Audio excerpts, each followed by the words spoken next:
Well, you have to tax companies that are using automation in a way that, you know, you can redistribute the money into the population. But like, it's not going to happen. I think we're going to have to bring back somehow like slavery or something like that. Like, I don't know, maybe feudalism. Like, you really think slavery is easier to bring back than just higher tax brackets? Really? It's one or the other. This is crazy. This guy is a head-chopping ISIS guy. Everybody has, you know, a rough past, right? I mean, things happen. I think it'd be nice if we just didn't have an endless war with the Middle East. And if that means we got to invite a few head choppers over to the White House, that is what it is. This is pretty racist, but you're probably not going to convince anyone that it is, given that Jelani and members of his government have actually overseen executions. And one of the things I always point out to people is if you are passively getting fed something for media, you're not doing any work in terms of informing yourself. So if you're sitting in front of a feed that is giving you stuff that it thinks you want to see, you're doing something different than like news analysis or news media consumption. When Asmongold is just scrolling X, it's showing you what you like. That's what it's doing. It's not good. It's not a good way to consume the news. Instant mandatory prison time. I would do mandatory prison labor, and I would punish the people that wouldn't do it. But I would actually be the most pro-freedom president ever.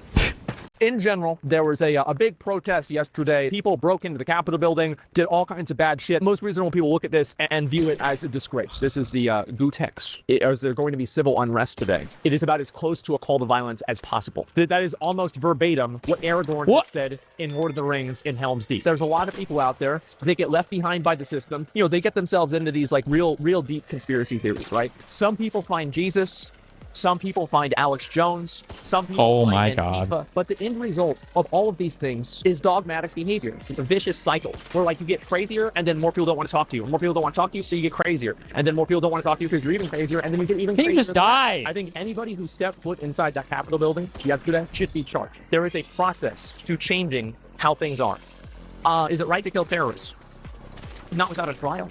You don't just shoot people randomly. Who determines who a terrorist is? The person with the gun? What happens when they're wrong? Do you ever think about this? We have a system for dealing with people that break the law and are threats to society. Use the fucking system.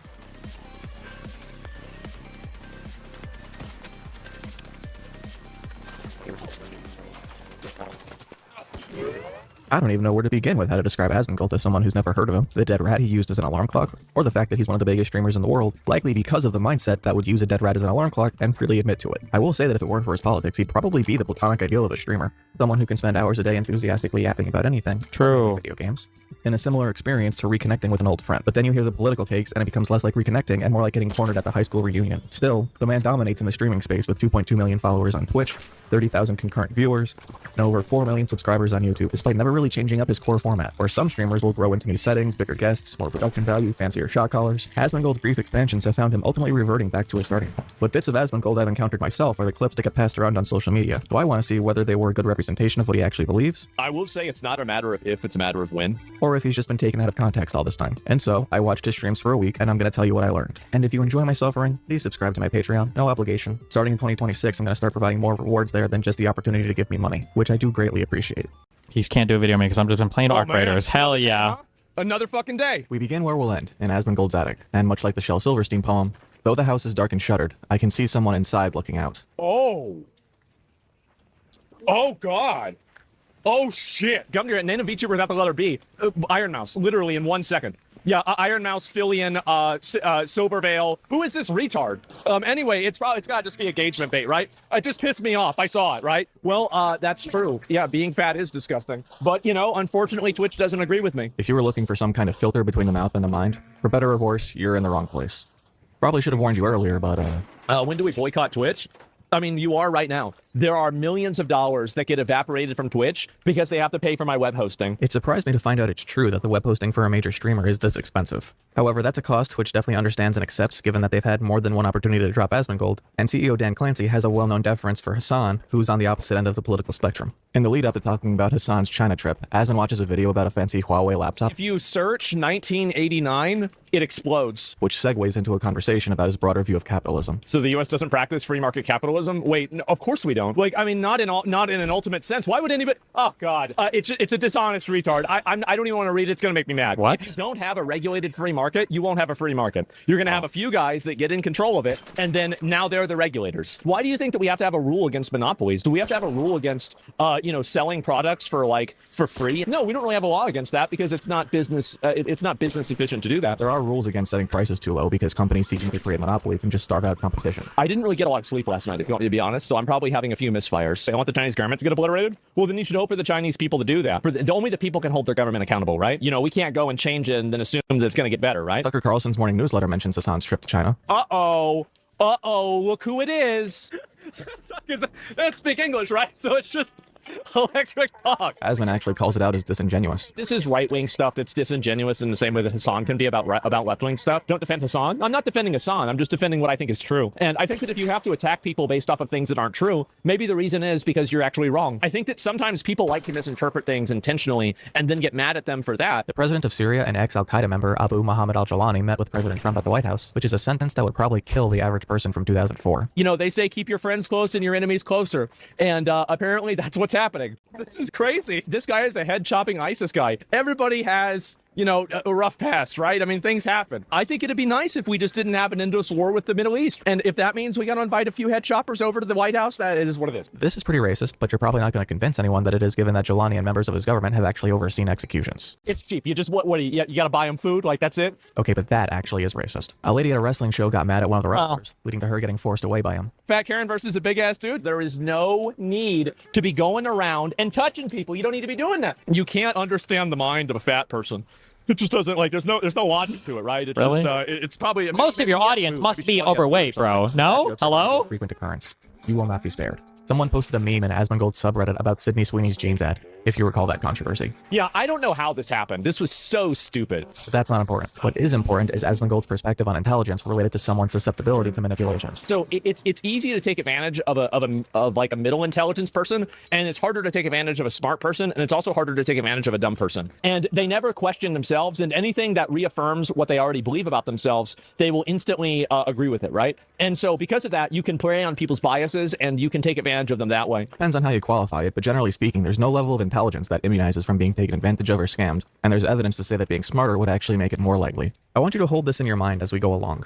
And smart people can do that too. They can, but I think that with big groups like Reddit, it's very easy to do that because of the groupthink that it kind of reinforces. And I think that's what happens in a lot of cases. Some news about the LGBT community in China. Apple removes 2 gay dating apps in China. I've always said this, and I'll say it again. Every company, all they do is they make money. China hates gays. Well, I mean, I'm not sure. I don't know if they hate gays, but my understanding is that they're not, you know, as progressive as necessarily we are. The Chinese government is getting worse about gay rights, even as the people are slowly becoming... You know, the thing that's fucking annoying is that Asmongold has a way of viewing the world. And like I said, like Asmongold falls into this trap of being like an intelligent person, but he just is too lazy to read or collect like real data. So he's got like good heuristics and good logic, but he won't actually like do any research. And I feel like it is so much more convincing. This guy is not communicating with me at all. It's so much more convincing than Hassan, who is like clearly having to like twist himself into like a fucking pretzel to make anything make sense. It is so, ugh. Hold on, I'm waiting for this to take off. Kill him? No, he's dancing, bro. How am I gonna kill a guy dancing? more accepting. I never even think about whether a guy is gay or not, right? I mean, like, I don't know. Maybe that's weird, but it just never even comes into like my fucking, my orbit of thinking. Right? Yeah, who cares? Yeah, who gives a shit? Steam announced new hardware for 2026. A big black box. Yes, exactly. And what we have here is a small black box. Dreams come true. My best advice is not to buy one of these necessarily. It's not to buy a pre-built. It's to build your own. And my best advice for people that are buying their own, there are two things not to skimp out on. Don't skimp out on your power supply, and don't skimp out on your motherboard. My knowledge of tech is limited, but I think this is good advice. Someone made a dating sim and included Asmon as a character. Okay. I have forbidden you to wash your hair. What? I do not wish to see what little hair that remains get washed away. Are you kidding me? I'm tired. Who did this? Sounds nothing like you. That's okay. I mean, again, I don't really care, okay? And then he gets to a post about someone fanficking Hollow Knight characters as queer. Tell me that you have issues with your sexuality without telling me, well, actually, you are telling me that you have issues with your sexuality. What a weirdo. Like, putting all these sexualities on different characters in a video game, this is one of the really weird things that, like, a lot of these, like, gender warriors do, is that they try to rewrite everything to include themselves. Whitewashing? Well, I'd say this is rainbow washing. I'm sure Asmon won't do something just like this before the end of the week. I mean, I don't think anybody cares about this kind of stuff, right? The people that do are kind of weirdos. What's next? Smurfette is trans. You'd really be surprised. Matthew McConaughey and Mike Cocaine apparently pulled an Ariel and sold their voices to an AI company in exchange for human legs. And Asmon takes it as an opportunity to talk about people on Twitter who dislike AI. There's like a few weirdos on Twitter that are like constantly at war with AI, and they think that somehow they're going to win. Why didn't you get rage baited when he talked about PC stuff? Wait, who, Asmongold? Wait, I don't even... Dreams come true. I was typing something. I didn't even listen. I just fuck. I hate politics. My best advice even comes What did he into say? like, my Hold fucking my orbit of thinking. Right? Yeah, who cares? Yeah, who gives a shit? Steam announced new hardware for 2026. A big black box. Yes, exactly. And what we have here is a small black box. Dreams come true. My best advice is not to buy one of these necessarily. It's not to buy a pre-built. It's to build your own. And my best advice for people that are buying their own, there are two things not to skimp out on. Don't skimp out on your power supply, and don't skimp out on your motherboard. My knowledge of tech is limited, but I think this is good advice. Someone made a dating sim and included Asmon as a character.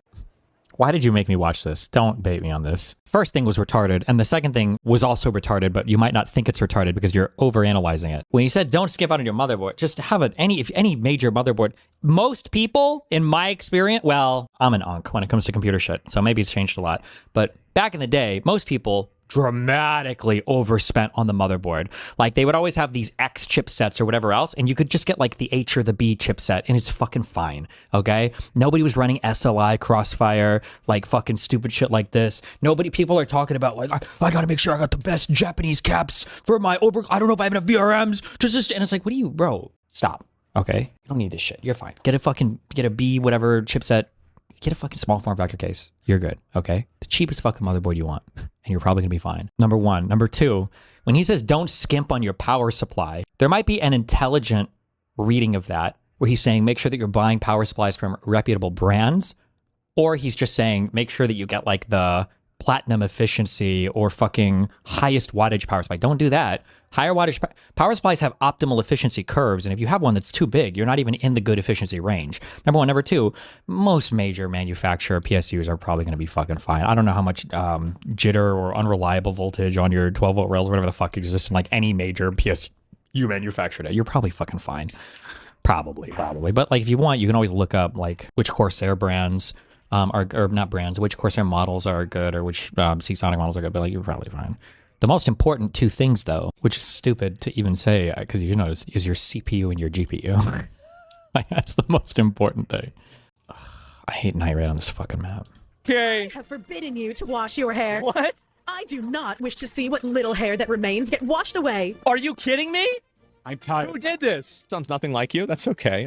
I mean, again, I don't really care, okay? And then he gets to a post about someone fanficking Hollow Knight characters as queer. Tell me that you have issues with your sexuality without telling me, well, actually, you are telling me that you have issues with your sexuality. What a weirdo. Like, putting all these sexualities on different characters in a video game, this is one of the really weird things that, like, a lot of these, like, gender warriors do, that they try to rewrite everything to include themselves. Whitewashing? Well, I'd say this is rainbow washing. I'm sure Asmon won't do something just like this before the end of the week. I mean, I don't think anybody cares about this kind of stuff, right? The people that do are kind of weirdos. What's next? Smurfette is trans. You'd really be surprised. Matthew McConaughey and My Cocaine apparently pulled an Ariel and sold their voices to an AI company in exchange for human legs. And Asmon takes it as an opportunity to talk about people on Twitter who dislike AI. There's like a few weirdos on Twitter that are like constantly at war with AI, and they think that somehow they're going to win. AI is inevitable. Here's how you know that there are only a few people that actually care. That's how you know. It's because you don't listen to what people say, you listen to what they do. I think this is an imperfect argument because it assumes people playing know it uses AI and that people who oppose AI have equally absolute opinions about it. Never, because people are retarded. They're going to say things they don't really believe. They're going to say the way that they think should be, the way they think things should be, rather than the way they are.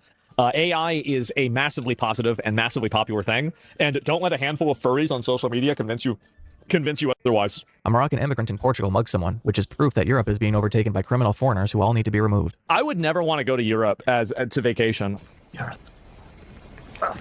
And the reason why is that the police don't protect you. The murder rates in every European country are drastically lower than in the United States, and overall crime has trended downward the last 2 decades. So yeah, that's Africa, brother. I mean, like, well... And Asmongold misses someone doing a racism. What was it? Morocco? Morocco is like, yeah, that's in Africa. It's at the top of Africa. Yeah, that's in Europe, bro. Like, what do you mean? Poland I would go to, okay? He watches a video about... Wait, what? What the fuck is he talking about?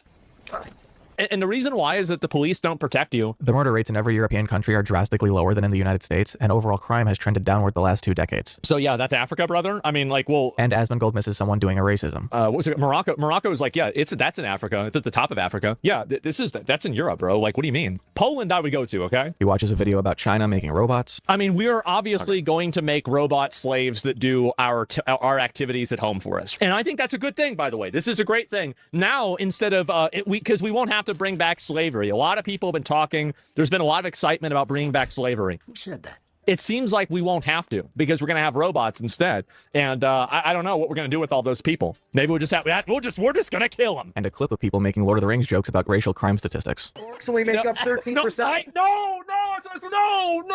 Hey, I didn't say it, okay? The other day where it was If you think he has intelligence, it's this mainly just due to him spending too much time on X. Yeah, people don't realize. I made this when that guy used to help me, or not help me, when I used to help the guy do the little class presentations for the college or whatever that he'd bring me in to do the Zoom things on for a couple of years.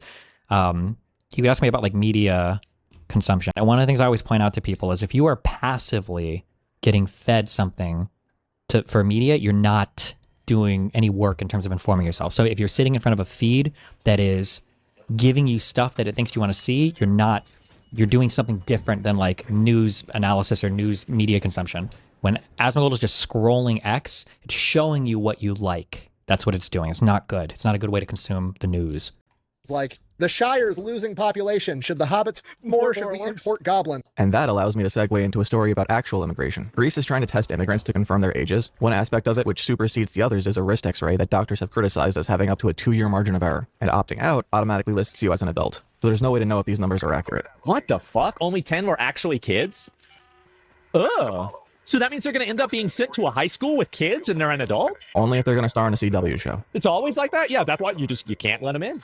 You shouldn't let them in. I say it all the time. I don't know why they do that. And to appear not racist? Yeah, I guess so. And now we've reached Hassan in China. One of my biggest pet peeves also, and you should always, this is like a huge heuristic in terms of whether or not somebody is like full of shit or you should take their opinion seriously on anything, is whenever somebody like reads a thing or states a position from somebody that seems like clearly and obviously bad, like almost like begging the question levels of bad, like, oh, today, like the government of ABC said that they were going to be chopping off the dicks of every single person that says too many vowels in the day. Like, wow. And like their next thing is like, why would you ever do that? This is fucking crazy. Either like, if they haven't even begun to make an effort to figure out like, well, why are they doing that? They're not to be taken seriously because they're either misstating the policy or sometimes, believe it or not, surprisingly, there can be some things that appear outwardly to be like kind of bad or stupid. But then when you hear the rationalization for it, you're like, oh, okay, I guess this makes sense. Sure. Lonerbox gives the consensus opinion here. How moronic do you have to be to go to China, a country that you're clearly planning on doing propaganda for, to get your narrative contradicted on fucking day one where it's come up. Really bad. What happens? Really bad. And when you can never be... I just can't believe how humiliating. I can't imagine.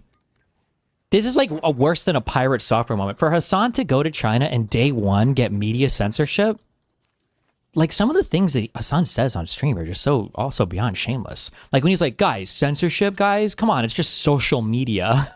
That's like the biggest thing you can possibly censor.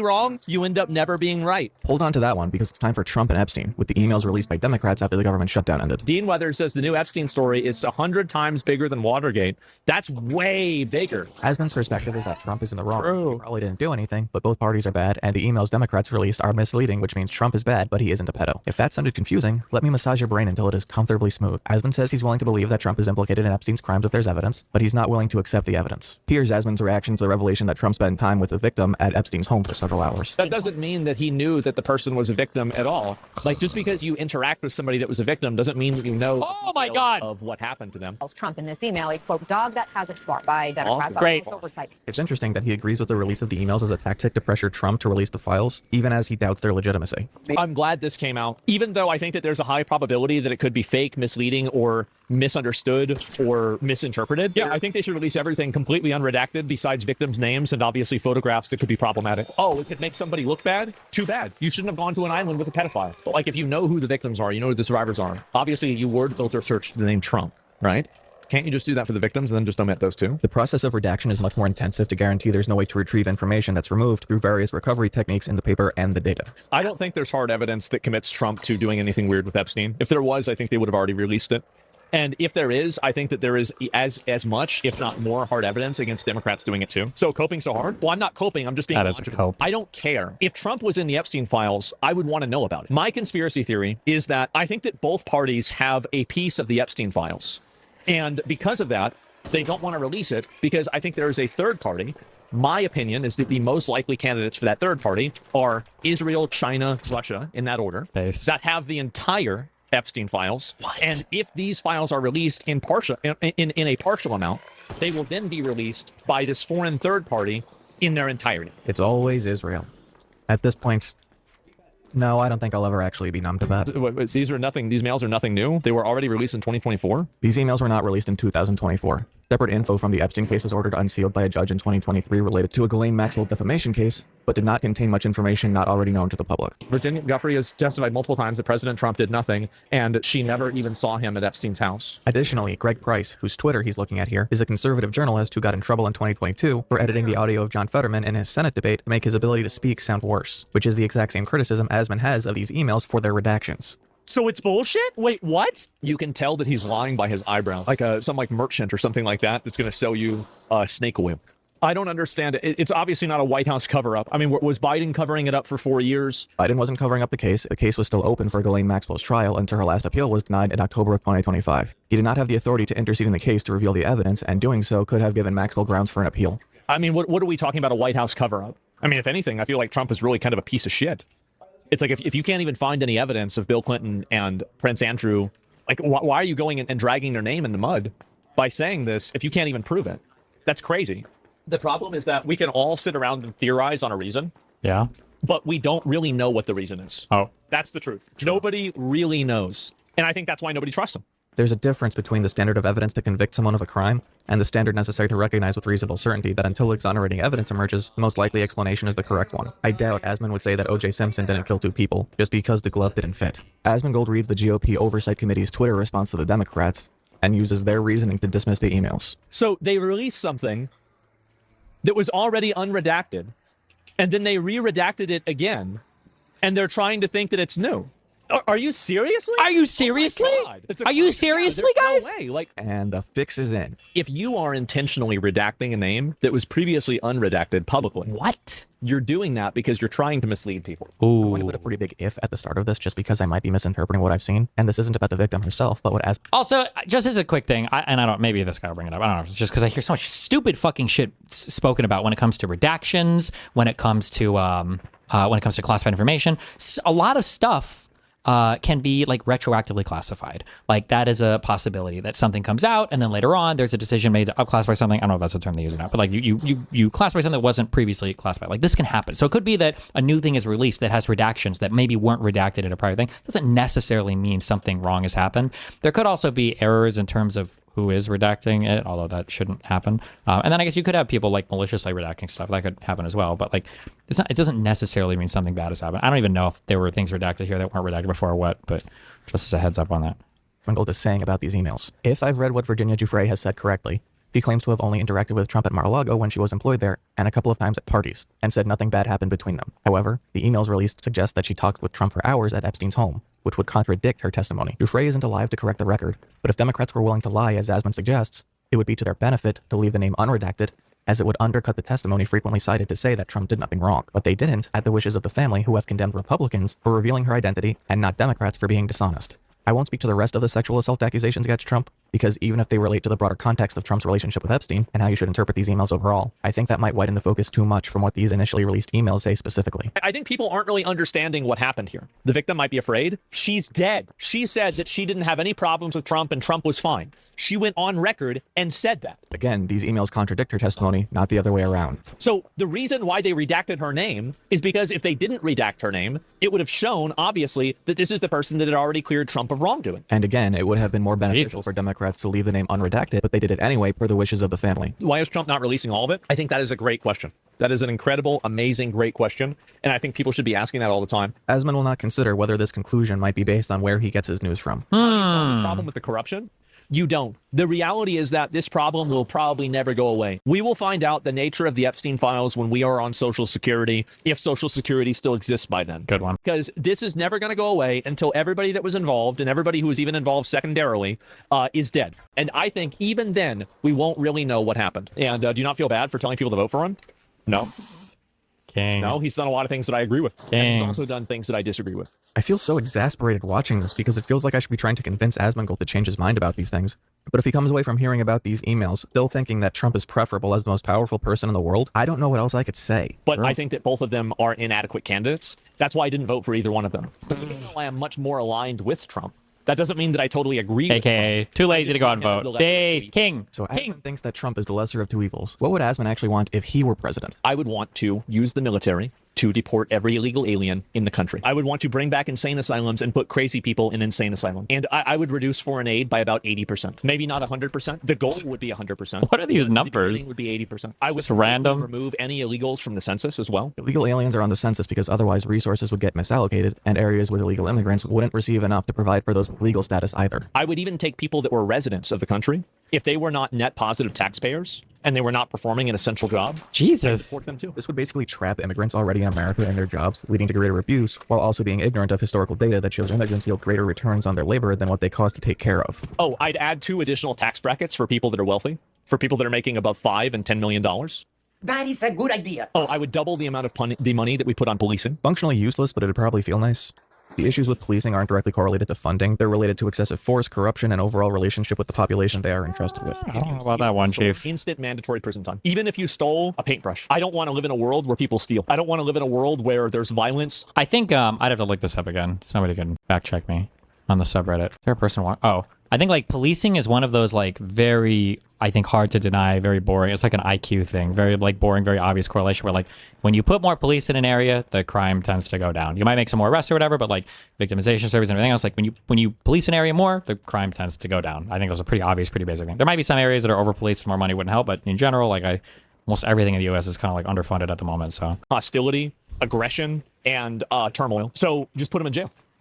Simple. I would make it to where every prisoner had an extended sentence by about 30 to 50%, and they could work in prison to reduce their sentence that got increased back down to what it was if they wanted to work in prison.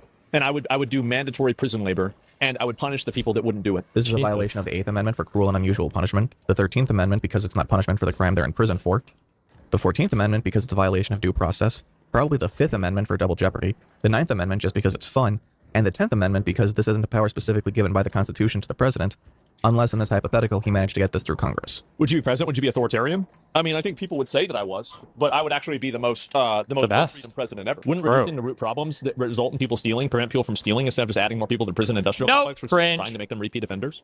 Well, they wouldn't have a chance to be repeat offenders because they'd be stuck in jail forever working. And if they're a repeat offender, that's great. Now we have another worker. I guess we know who was excited about bringing back slavery. King! That poverty, Holy King is Tate! A complete removal of an individual's agency. If you give people more opportunities and more abilities to do things and have a degree of ownership in their own life, then yeah, there are going to be less crimes. So I agree with you, but there will still be crimes after that goes away because there are people that commit crimes that do have money too. That's all people. Universal healthcare? Yeah, we'd have universal healthcare because we'd get rid of all the people that are causing problems. People causing problems, the way Asmongold implies, are not the main impedance to universal healthcare. These ideas contradict each other. You can't create a society without violence and turmoil while aggressively enforcing laws with maximum punishment. You simultaneously need a populace willing to go along with and enforce that system, which creates the dehumanization that leads to greater violence. All the while, they need to bear the increased cost of social services that would face more strain from fewer people being able to pay into it. Did you ever steal previously? Yeah, I've stolen tons of things. And you know why? It's because I knew I wouldn't get in trouble. Better social services? Yeah, absolutely. I'd give people food stamps. We'd give people, I would invest a lot into autonomous driving cars. They will reduce a number of different industries. Elon! Absolutely, like, I think a tax burden. I have no idea why Asmongold thinks this. Maybe there's some logic to it I'm not seeing. Do you steal when you were an adult? Yeah, absolutely. Yeah, multiple times. Tons of times.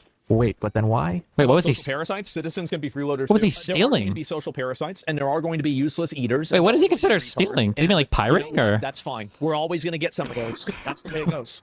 How would you build up universal income? By taxing corporations that utilize a tremendous amount of automation and then making them have to help pay for it. And if they don't want to get along with that, then I wouldn't give them access to the American economy and I would heavily tariff them. Why would they automate when they could just use cheap prison labor in that case? And why would the American market be so valuable at that point when the population is spending so much more of its wealth and resources on maintaining the strict social systems that are implemented? I have a lot of other ones that are, some of them are a little bit more not stream sufficient, right? I am incredibly worried about what those could be. But What does that mean? TikTok compilation of women losing their jobs in the next video he watches. Total Karen obliteration. Absolute Karen destruction. These aren't Karens by any stretch of the definition. All they've done is say they lost their jobs. Actually, I don't know what Asmongold's definition of a Karen is. Later on, he explains the woman complaining. He'll still apply the moniker to basically every woman that crosses his screen in an unflattering way. I think that there's a lot of people in these PR, marketing, and fake jobs at these companies, and the companies are starting to realize, hey, wait a minute, we don't need to pay this girl to come here and drink boba tea for 8 hours and then complain that somebody said something that made her mad. Damn. And they just fire her. As Asmongold will come to understand over the course of this video, that is incredibly not what's happening. Elon Musk took over Twitter, fired 80% of the staff, and nothing changed to the product. In fact, I think the product got better. Twitter did not get better. If you think that, I'm sorry, even like privately, even right-wing people will tell you Twitter fucking sucks. Actually, I might even say this publicly now.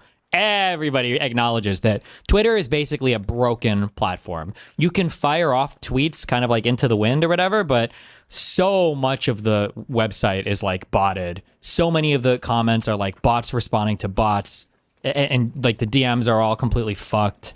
Like the fact that we have encrypted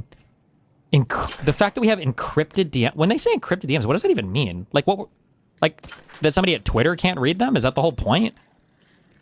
Were they trying to like say like, oh look, like you don't need Signal, you can use Twitter? Like the fact that you have encrypted DMs before you've actually made the platform worth DMing on and gotten rid of the 50 trillion fucking bot spams everywhere is just so stupid. Oh my god. Monetization of posts has created an incentive structure for people to post the most salacious rage bait possible, shit. like the one Asmon got caught in earlier, in order to get more views. It just pissed me off. I saw it, right? Musk has had the website intentionally altered when it doesn't give him enough attention, or it corrects his unsubstantiated claims. For example, when he said Joe Biden stranded an astronaut on the International Space Station. Also, Musk himself has said that he would unban at least 2 accounts that were removed due to posting CSAM. Every single other business owner in the world saw that. It's bot crazy now. YouTube is bot crazy too, but YouTube didn't fire 80% of its staff. So is Facebook. This is where it starts to sink in what's actually happening. So I don't know if YouTube's comment section is anywhere near as cancerously fucking botted as X is like gone, bro. 13 million people have been laid off in America. How many people are in the U.S. workforce? 10%. Oh my God. A little bit less, but still. Holy shit. The reality is that these decisions are made in order to maximize shareholder value. That is true to an extent. What every single corporation of corporate boards are to seek greater returns on investment, but the goal of a CEO and the goals of a corporation are not always in complete alignment. The average tenure of a CEO does not match the average lifespan of a company, so the goal is to maximize the amount of money they have by the time the CEO leaves, which means that they can ignore long-term strategy in pursuit of short-term gains, which... While that's kind of true, this is one of the reasons why companies prefer to tie CEO compensation to like stock investment stuff, is because it helps to align the interests of the CEO more with the interests of the company. That might not be true with every corporation, but this is why CEOs are often compensated with stock. Then become the next CEO's problem. For an example of this, see the 2008 financial crisis. People that work in Amazon fulfillment centers, that's probably the least fulfilling job that you could ever have. People take these jobs because they have to, not because they want to. Yes, but eliminating the job doesn't... That's... Hello? Listen, I love being a streamer too, but like, spoiler alert, that's all work. Okay? That's all work. Nobody wants to work. Most people don't like working. That's why it's called work and not recess. Of the problem of a person needing a job. It's just reducing their options. They're trying to plot a trajectory for where their business is going to be. So right now it's doing some people's jobs, and later on it's going to be doing everybody's jobs, or more people's jobs. And again, as Asmongold is about to see, they aren't just letting go of people who don't do anything. A perfect example of this that we saw earlier this year was when Microsoft let go of Ron Buckton. That's right. They fired because they didn't need him. Suddenly discovered to be a slacker after 18 years of promotions? Or is it that executives looked at a spreadsheet, saw his senior level salary, and decided that number was too big? I do think that, like, I mean, to be fair, like, I'm in general in favor of AI, but I do think they're probably overshooting and probably firing too many people too quickly. But I think that the inevitability of this is not to be denied. Earlier this week, there was talking about the fact that last year there were 1.2 million graduates for 17,000 jobs. Then why the fuck do we keep importing people? Without validating the premise of his description. What is... Our unemployment is not that high. What? Okay. Because that's not how immigration works. Put simply, Expanding the population isn't a zero-sum substitution of laborers. The necessities of immigrants provide the demand for new services that allow companies and social programs to grow their customer base and funding. There used to be a retard that would sit there with a screwdriver and screw a bolt into a tire and get paid the equivalent of $75 an hour, live in a beautiful house, have every benefit that he wanted, have a family that he supported, 2 cars and the boat, and go on. Everybody believes this, and it is just not fucking true. I don't know if this is like the sitcom like error where people think that like everybody lived in these, you know, types of lives, but it's just not true. This is like somebody going back. There is a meme about this where if you've ever watched like The Big Bang Theory or basically any modernish sitcom, like in The Big Bang Theory, I think Penny is like a waitress or a server, and she lives in like a pretty big apartment. Aren't they in New York City? It's like a nice place, and it's like nobody can afford this on one person's income, especially on a job like that. Like but like that's just, it's for the TV shows, okay? On vacations. This is what happens when propaganda is too effective. This belief is based on the visualizations used in ad campaigns merging with stories of expanded workers' rights. Things got better, but the reason we have that imagery is because that's what people aspire to. If they already had it, it wouldn't work in advertising. What do we do about it? Well, you have to tax companies that are using automation in a way that, you know, you can redistribute the money into the population. But like, it's not going to happen. I think we're going to have to bring back somehow like slavery or something. Like, I don't know, maybe feudalism. Like, you really think slavery is easier to bring back than just higher tax brackets? Really? It's one or the other. Maybe both. Or you could have a plague. Maybe all 3. Wall Street literally rewards human suffering. And well, yeah, of course. There's a lot of money you can make off of people being sick. Some of you may own. I went into the fucking the oncology place. I felt like I was walking into the Hilton fucking hotel with my dad. He got pancreatic cancer. And I walk in there, I say, oh, there ain't no way they're curing this shit. It's not like that as a show of wealth. It's because cancer treatment is awful, and treatment centers try to make things as comfortable as possible for what minimal relief it can provide. She is right about everything, and it doesn't matter. Nobody knows how to think. Everybody is going to be turned into a battery, and that's just the way it's going to be. I'm not sure how to square Asmon believing in AI as something that's good for humanity, while also seeing it as something that will help facilitate the destruction of people's general happiness. I think that if things keep going the way that they do, we are going to have a eugenic effect of the lowest IQ people literally die because they can't take care of themselves. No way, ChatGPT will take care of them. Well, it will tell them, no, you don't want a soda today. You want to drink bleach. And they'll be like, really? Okay, all right. And as you can see from the smiling mask behind Asmongold's head, the next video he watches is an anti-Semitic right-wing nutjob. And I don't mean that as an insult, I mean in his video about the Inquisition, he asserts anti-Semitic conspiracy theories. You can check out this guy's video if you want a full breakdown, telling us why the Crusades, which killed millions of innocent people, were good actually because at least it was in the name of defeating Muslims. Ridley Scott, the director of the film... I'm gonna die in this night raid, I'm gonna get triggered. Like to deliberately portray things this way. The events are held as a staple of why we need separation of church and state. Asmon can recognize that's propaganda, but much like Hassan, he basically leans into it anyway. By 900 AD, Islam had expanded, by conquest, all the way to France and southern Italy. The more things change, the more they stay the same. They turned the Mediterranean into an unsafe hellhole. This crashed the European economy and... Wait, so you're telling me that all the way back then, they were going out fucking with boats? And now they're still going out fucking with boats? 1,000 years! We're dealing with these guys fucking with boats! According to the UN, an estimated 32,000 people have died since 2014 trying to reach Europe by boat. Islam's so-called Golden Age came at Europe and Christianity's expense. This is the true reason that many consider the years 600 AD to 1000 AD a dark age for Europe. The label Dark Ages is a misnomer based on the premise of this period in history not having a significant number of written records, which in itself is also not true. Here's how historian John J. O'Neill describes the circumstances. John J. O'Neill is not a historian. I couldn't find any actual mention of him on the internet outside of the ebook Pax Tube is citing here. Base. A burning cross imagery. Who's controlling Jerusalem right now? I actually don't even know. Hassan doesn't know what the Western Wall is, but Asmongold doesn't even know where it is. Jewish people have it now. Israel has it now. So all this was for fucking... But you know what? And this is this is the thing. Asmongold is just more honest sometimes about how like dumb or doesn't give a fuck about some things he is, right? Like at points, like if he just doesn't know, he'll just say it. It's not like he pretends to know shit. He'll just fucking use heuristics to be way too confident on shit that he's too lazy to actually do research on. And then on other shit, he just doesn't give a fuck. God, I hate Hassan so much. I can't believe these are the 2 largest fucking political streamers on Twitch. Nothing. I'm sorry, but like I cannot get over the irony of the Muslims and the Christians fucking fought and killed each other over Jerusalem for like 1,000 years, and now the Jews have it. Neither of us have it. It's the Jews that have it now. But I do think that it seems like the Crusades were not a universal, like one-dimensional moral evil. I think that seems to be the case. Okay. Nope. Millions died. The threat to individual people on the ground does not justify the actions undertaken in the name of conquest and empire by kings and popes. Lastly, Asmon gets triggered by a video game review. Eurogamer is totally captured by identity politics and progressive values. True. All these people are losing their jobs, and we're going to send them all back to McDonald's. All of these different media companies, they are all biased. None of them should be trusted. The only people you should trust are individual YouTube creators, and even them you should take with a massive grain of salt, even including me. I said there's never a book in cursive. I don't need to read that. True. I don't read books either. It was the same thing. The fact that kids today aren't forced to learn cursive, bro, they used to tell us that shit all the time. When you go to college, you think they're going to let you print for your assignments? Absolutely not. Every single assignment is going to be done in full cursive. I feel like I might have been like the last year generation of kids that learned that, or maybe one or two after me did, like years after me did, but Jesus. Talking earlier, where like people grind for games because they don't have anything else going on in real life. And actually, fuck, wait, even my assignments in high school, I didn't have to fucking write in cursive. Right? I don't think I did. I graduated in 2007. Wait, did you ever have to? I feel like I had to use cursive in grade school. I don't know if I ever had to use cursive in high school. What the fuck? Wait, when the fuck was this ever even required ever? That was just day one. Silver 2 to Silver 1, I was like, oh, fuck yeah, dude. I'm so sick. I'm killing it in real life. You feel like you're not wasting your time. Exactly. Like, there is no better feeling than to play video games all day and to go to bed and know you did something. And I felt that. Guys, where does the spider spawn on this map? For me is I turned like 27 because I was like, man, He's over I've been there. doing this for like 10 years nonstop.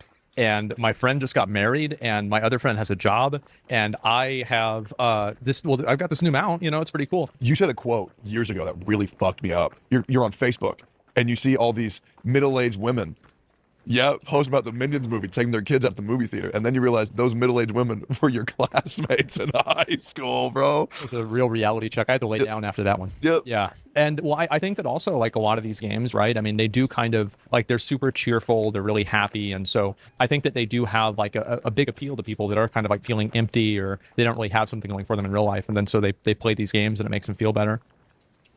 Usually whenever I'm laying in bed, I'm just on my phone. Like, video games, to me, it's like, oh, that's work, right? Like, because usually, like, what I do is I'll just read Twitter and then respond to people on Twitter. I'll be like, yeah, you're fat, something like that, right? Well, that's a strong indicator for how today's gonna go. Guys, trans in bathrooms.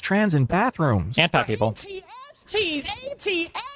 How is it that we had this right for 2,000 years, and now we're literally reinventing the wheel? We did not. Bathrooms segregated by sex and or gender are a modern idea. What did you, like, watch movies growing up? Or are they like the people get bullied in men's bathroom? Trans people do experience higher risks of harassment and assault when using public bathrooms. If you make people use the bathroom that their sex is at birth, right? Then you're also going to have women that transition to men walking in the women's bathroom. No matter which way you cut it, you're going to have people that look like guys walking into the women's bathroom.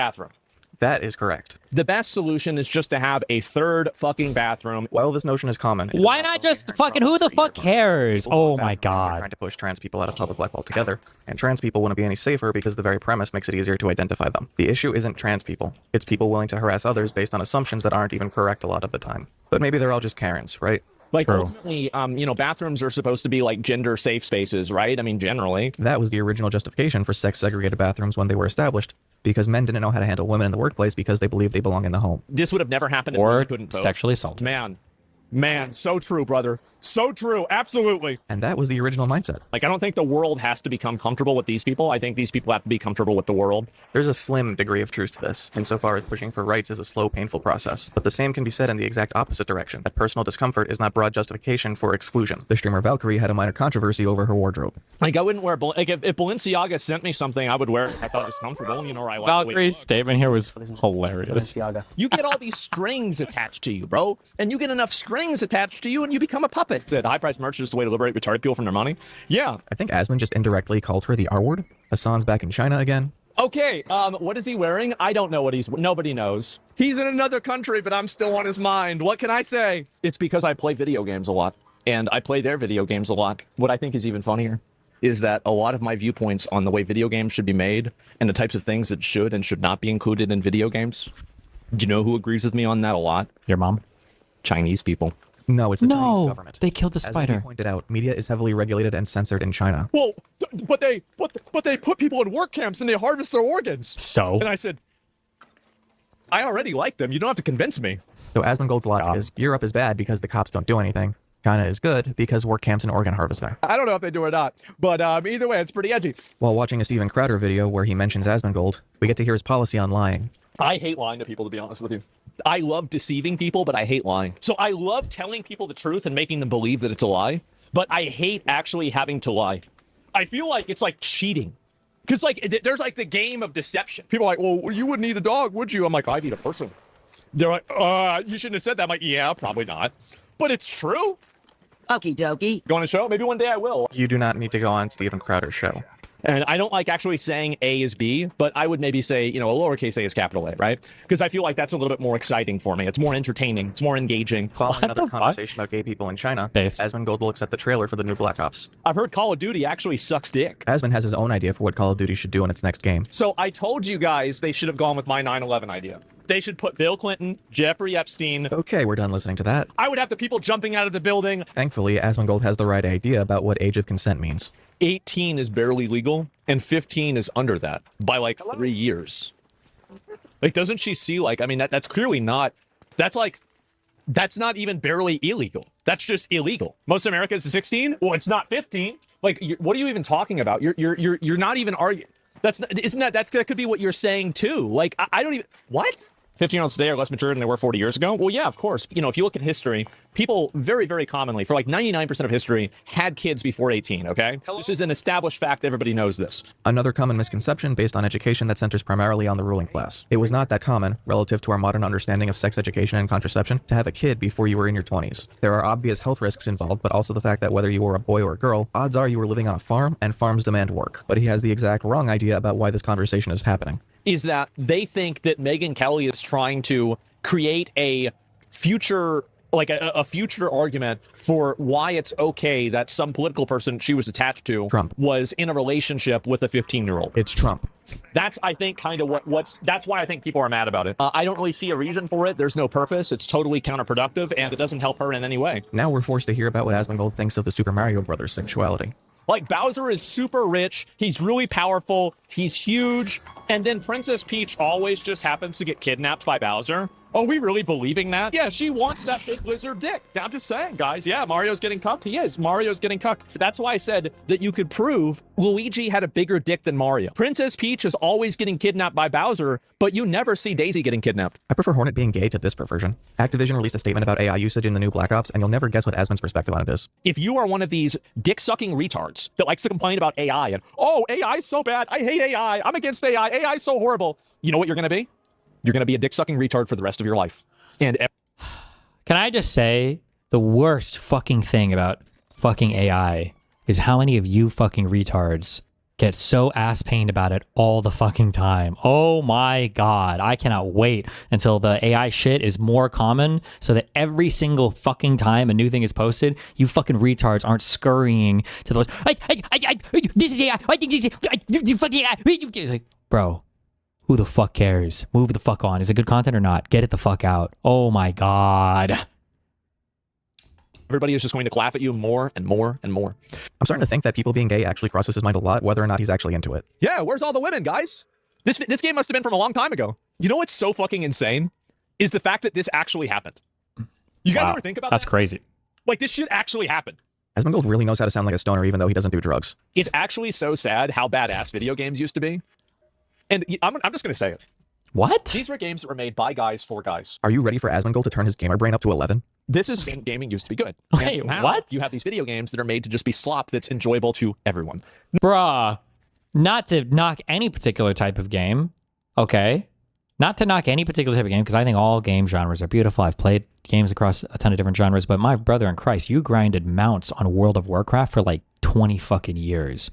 What the fuck place do you have to talk about real gaming or good games or manly games? You're flying around on multicolored dragons, grinding the 1 out of 50,000 cuck drop to get the next golden lizard thing that you can hop your ass around Azeroth on. Give me a fucking break. Holy shit. No, no, that's not how it works. This has happened to every single video game, is that women have gotten into video games and they've made them for women. And I don't like this. This makes me fucking mad. According to the entertainment software... This is, I'm sorry. Oh, it's such a perfect thing, okay? Listen, dude, don't... There's this concept called the male gaze, but don't waste your time with it, because when you see it, it's everywhere, okay? This concept that everything in the world, especially as a white guy, everything is made for you and has to be for you. If a woman looks a certain way, you criticize her because she's not appeasing to your cock. If a woman is doing a certain thing, it's not okay because it's not appealing to you. Like, for a white man, especially, this is like enough of a criticism. That's it, right? Women, like the fact that women are in video games now, they're making video games for women. What, does everything in the world have to be made just for you? Like, they can probably make games you just don't give a fuck about, right? You know that's okay, right? Oh my God. Maybe there was more to his statement, though. I will say, not to criticize this guy too much, I feel like this guy is cutting this Asmongold video up quite a bit more than he did for prior ones. Like, we were listening to longer versions of this where this feels a little bit more clippy, but... Oh, no, that's not how it works. This has happened to every single video game, is that women have gotten into video games and they've made them for women. And I don't like this. This makes me fucking mad. According to the Entertainment Software Association, 45% of all gamers in 2010 were female, and in 2013, 42% played MMOs. Since then, the total number has risen to 48%. I am having my culture appropriated. Like, I don't go to the salon and say, why is nobody listening to Rob Zombie in here? And we don't do that. We don't do that to them. This is what we used to have. Okay? This was the peak. And I think that it's girls getting in there and trying to change shit. No, Asmon, it's the fact that you're... I also and I try to be mindful of this when I say, I'm not sure if I'm just looking through nostalgia, tinted glasses. At some point, you have to wonder, like, you know what? I think that the peak of X media was actually when I was between the ages of 14 and 20. And it's like, congratulations. You have the same feeling that every single human being in existence has literally always had. That's correct. The type of content and media that you consume in your late teens, your most formative years, is the type of content you tend to like the most. And when you get older, you're going to not like the new stuff and you're going to gravitate towards the old stuff. Like, do you think it's a coincidence that literally every single fucking prior generation has always said these exact same fucking things? We're getting older and starting to age out of the primary demographic these games are marketed towards. No. Absolutely fucking not. To show how games used to be good, he compares the... Conduit guy is in YouTube chat? Oh, shit. Most of the cuts are Dead Space. Oh, you're not... Don't watch my channel. I'm playing video games. I'm playing games so you finish all these videos because I'm not going to get 1 week cut by you, motherfucker. Why are you not verified on YouTube? What the fuck? Warlords of Draenor cinematic from World of Warcraft to Dragonflight. Yeah. Gaming right now is better than it used to be, and anyone who's not retarded can see this. There is a legitimate criticism to make about gaming, but it is a... Ooh, careful. I don't like criticizing capitalism here, but it's the capitalism critique of... I've drawn this circle a million times, right? A thing happens and it's really cool, and then people are like trying to grow this appeal, and they're experimenting and they're doing weird and crazy things, but eventually once the quote-unquote formula is found, then that just gets iterated on a billion times, and that kind of becomes the industry, unless you get breakouts or like really established people who can afford to take risks or do kind of like crazy things. But that's like par for the course for everything. But it's just a result of like market forces. Like that's where all the money investment goes, because that's where the highest return shit goes, because that's where the highest monetary return is, for better or for worse. Absolutely fucking not. To show how games used to be good, he compares the Warlords of Draenor cinematic from World of Warcraft to Dragonflight. Yeah. Because this shit used to be so badass, and now it's cringe. The premise Asmon is working from isn't men dominating the industry. It's nostalgia. It's a bunch of a Karen game design. That's all it is. Literally Karen game design. What does Karen mean here except problem you are blaming on imagined women? And so guys should have a complete monopoly on making games? Got him! Yes. And if girls want to make games, they should make their own games. You have Stardew Valley. You have Animal Crossing. You have Pokemon. And I'm not saying always... I'm sorry. Stardew Valley and Pokemon are girl games? Wait, what? There's plenty of women who write great stories. But the difference is that whenever you're writing something like World of Warcraft, this is a story about big, hairy, muscular men killing each other and dying for honor, gory tradition. Spoilers about the ending of Warlords of Draenor if you care about that. But the main character in the cinematic he watched earlier dies refusing to take any responsibility for his own... This, not to... I'm cucking out super hard with the left statements right now, but like... About the ending of Warlords... This is also like such a quote-unquote toxically masculine statement, right? That like, this is for men and men love these types of games. Like, you know what else is a really popular game that every fucking man liked? Was The Last of Us. And that was very much not about huge burly men just murdering everybody. It was like a fathered stepdaughter-ish like adventure zombie survival game. Like that. I don't know why I'm even correcting this. Minecraft was for women. Draenor if you care about that. But the main character in the cinematic he watched earlier dies refusing to take any responsibility for his own actions, revealing himself ultimately to be incredibly weak and petulant. You made me what I am. Don't let yourself get tone policed by these annoying fucking Karens. This is a masculine thing. Watch him counter someone's transphobia with what I think qualifies as its own transphobia, but in a way that's still inclusive. Remember, valid criticisms of child touching mentally ill people isn't hate? I mean, I don't think that every person that is a transsexual is a child toucher. I mean, like, that's insane. Why would you even say that? I don't really think that you can change your gender, like, not entirely. Like, obviously, if somebody wants to go through the requisite procedures and everything, I'll use their preferred pronouns because I don't want to create a conflict with somebody. Honestly, I'm fine with this. Obviously, I have a different understanding of sex and gender, but if we're talking about the broader public, tolerance should be the acceptable baseline. It even gets covered in a World of Warcraft cinematic. I have learned patience, tolerance. But you can obviously dress different ways and get surgery and then, act and behave and be seen as a woman in society. I think that's true. Here's a good example of why I find Asmongold interesting. He just clearly laid out gender presentation as a social standard of expectations with regards to femininity and masculinity.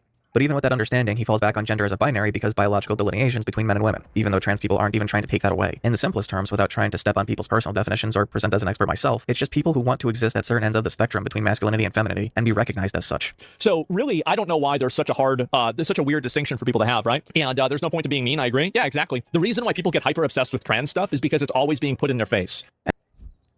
Remember what I said about the passive social media feeds? I never see trans shit ever. The only people I ever hear talking, even as fucked as my ex feed is, the only people I ever hear talking about trans shit are conservatives. Where the fuck are all of these people pushing trans shit? What? It's always conservatives talking about it. Holy shit.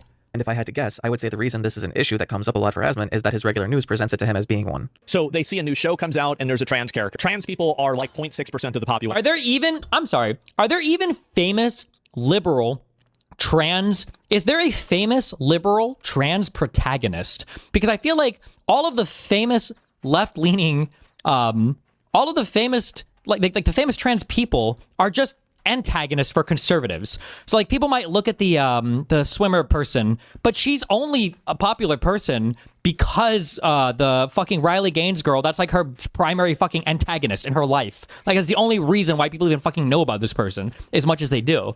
Jesus. I love conservatives. Find me a spider. But if you look at media representation, you'd think that they're like 10 or 20%. According to GLAAD, in 2023, there were 33 trans characters in total across all TV shows between cable and streaming. Trans people aren't taking up a huge chunk of space. They're just taking up a space. It keeps getting forced on them. If the compromise you have to make to enjoy a product made for a broad audience is that someone has a lifestyle you don't necessarily understand or agree with, but isn't directly harming anyone, that's a you problem to get over.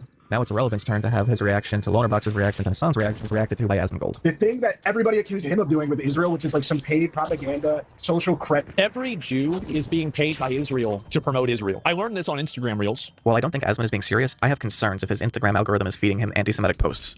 There's some other things that I learned on Instagram Reels too, but I don't think the chat's ready for those yet. I saw an AI translated speech of obviously Adolf Hitler on Instagram Reels, and it had 200,000 likes. And I was thinking to myself, that's a lot. Why is that your Instagram recommendations? I always joke about this, about how wars get announced on my days off. I took a day off yesterday and a war got announced.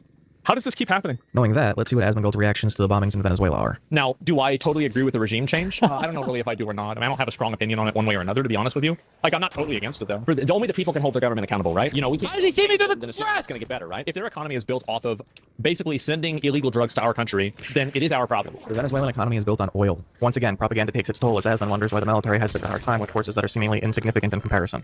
I always wonder, like, how much of that is like a forced problem and how much of it is that they just let it happen. Because I've always assumed it's like, if we have satellites that can read a license plate, why can't we figure out what these guys are doing? Most of the technology developed for the military is about putting as much distance as possible between yourself and a target while still being able to connect with it. Guerrilla warfare is about closing that distance.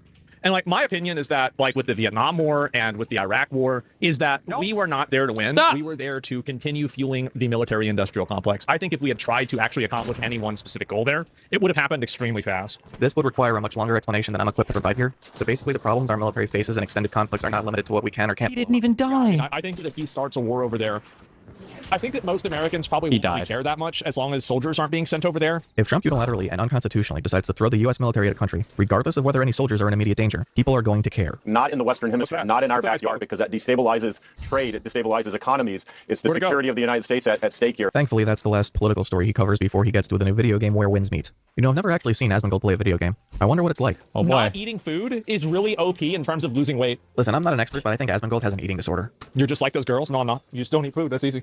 It's easy. You just stop eating food. I don't make a big deal out of it. You just do it. There's a lot of foods low in calories. Most people just want the sugar. I love sugar. I started eating way more sugar and everything in my life improved. And that would be a sign of depression. Like in 100 years, there might not be anybody with diabetes anymore. Yeah, it's probably just going to go away. Story mode, this is for girls, I guess. This is for, I guess, normal people. Were you even listening? Shut up, bitch. This bitch is wild. Damn, bitch. This bitch is mad. You stupid fat bitch. Please stop calling the child a bitch. This bitch tries to tell me what to do. Strangers in town lately. Well, I tried. You guys notice there aren't any fat people in this game? Cocksucker. King. So this next topic will be regarding the Christchurch shooting. I'm going to give an unhinged take. You know what the funny thing is I feel like just by virtue of, well, actually, no, I couldn't say that because I haven't seen him. I was gonna say by virtue of like being a gamer, and if you're in guilds and you've got girls and shit in guilds, you tend to have more interactions. So you're not quite as sexist. So I wonder how much of Asmongold's sexism is like performative. Like I have to hate the women's, but like interpersonally, maybe he wouldn't necessarily do it.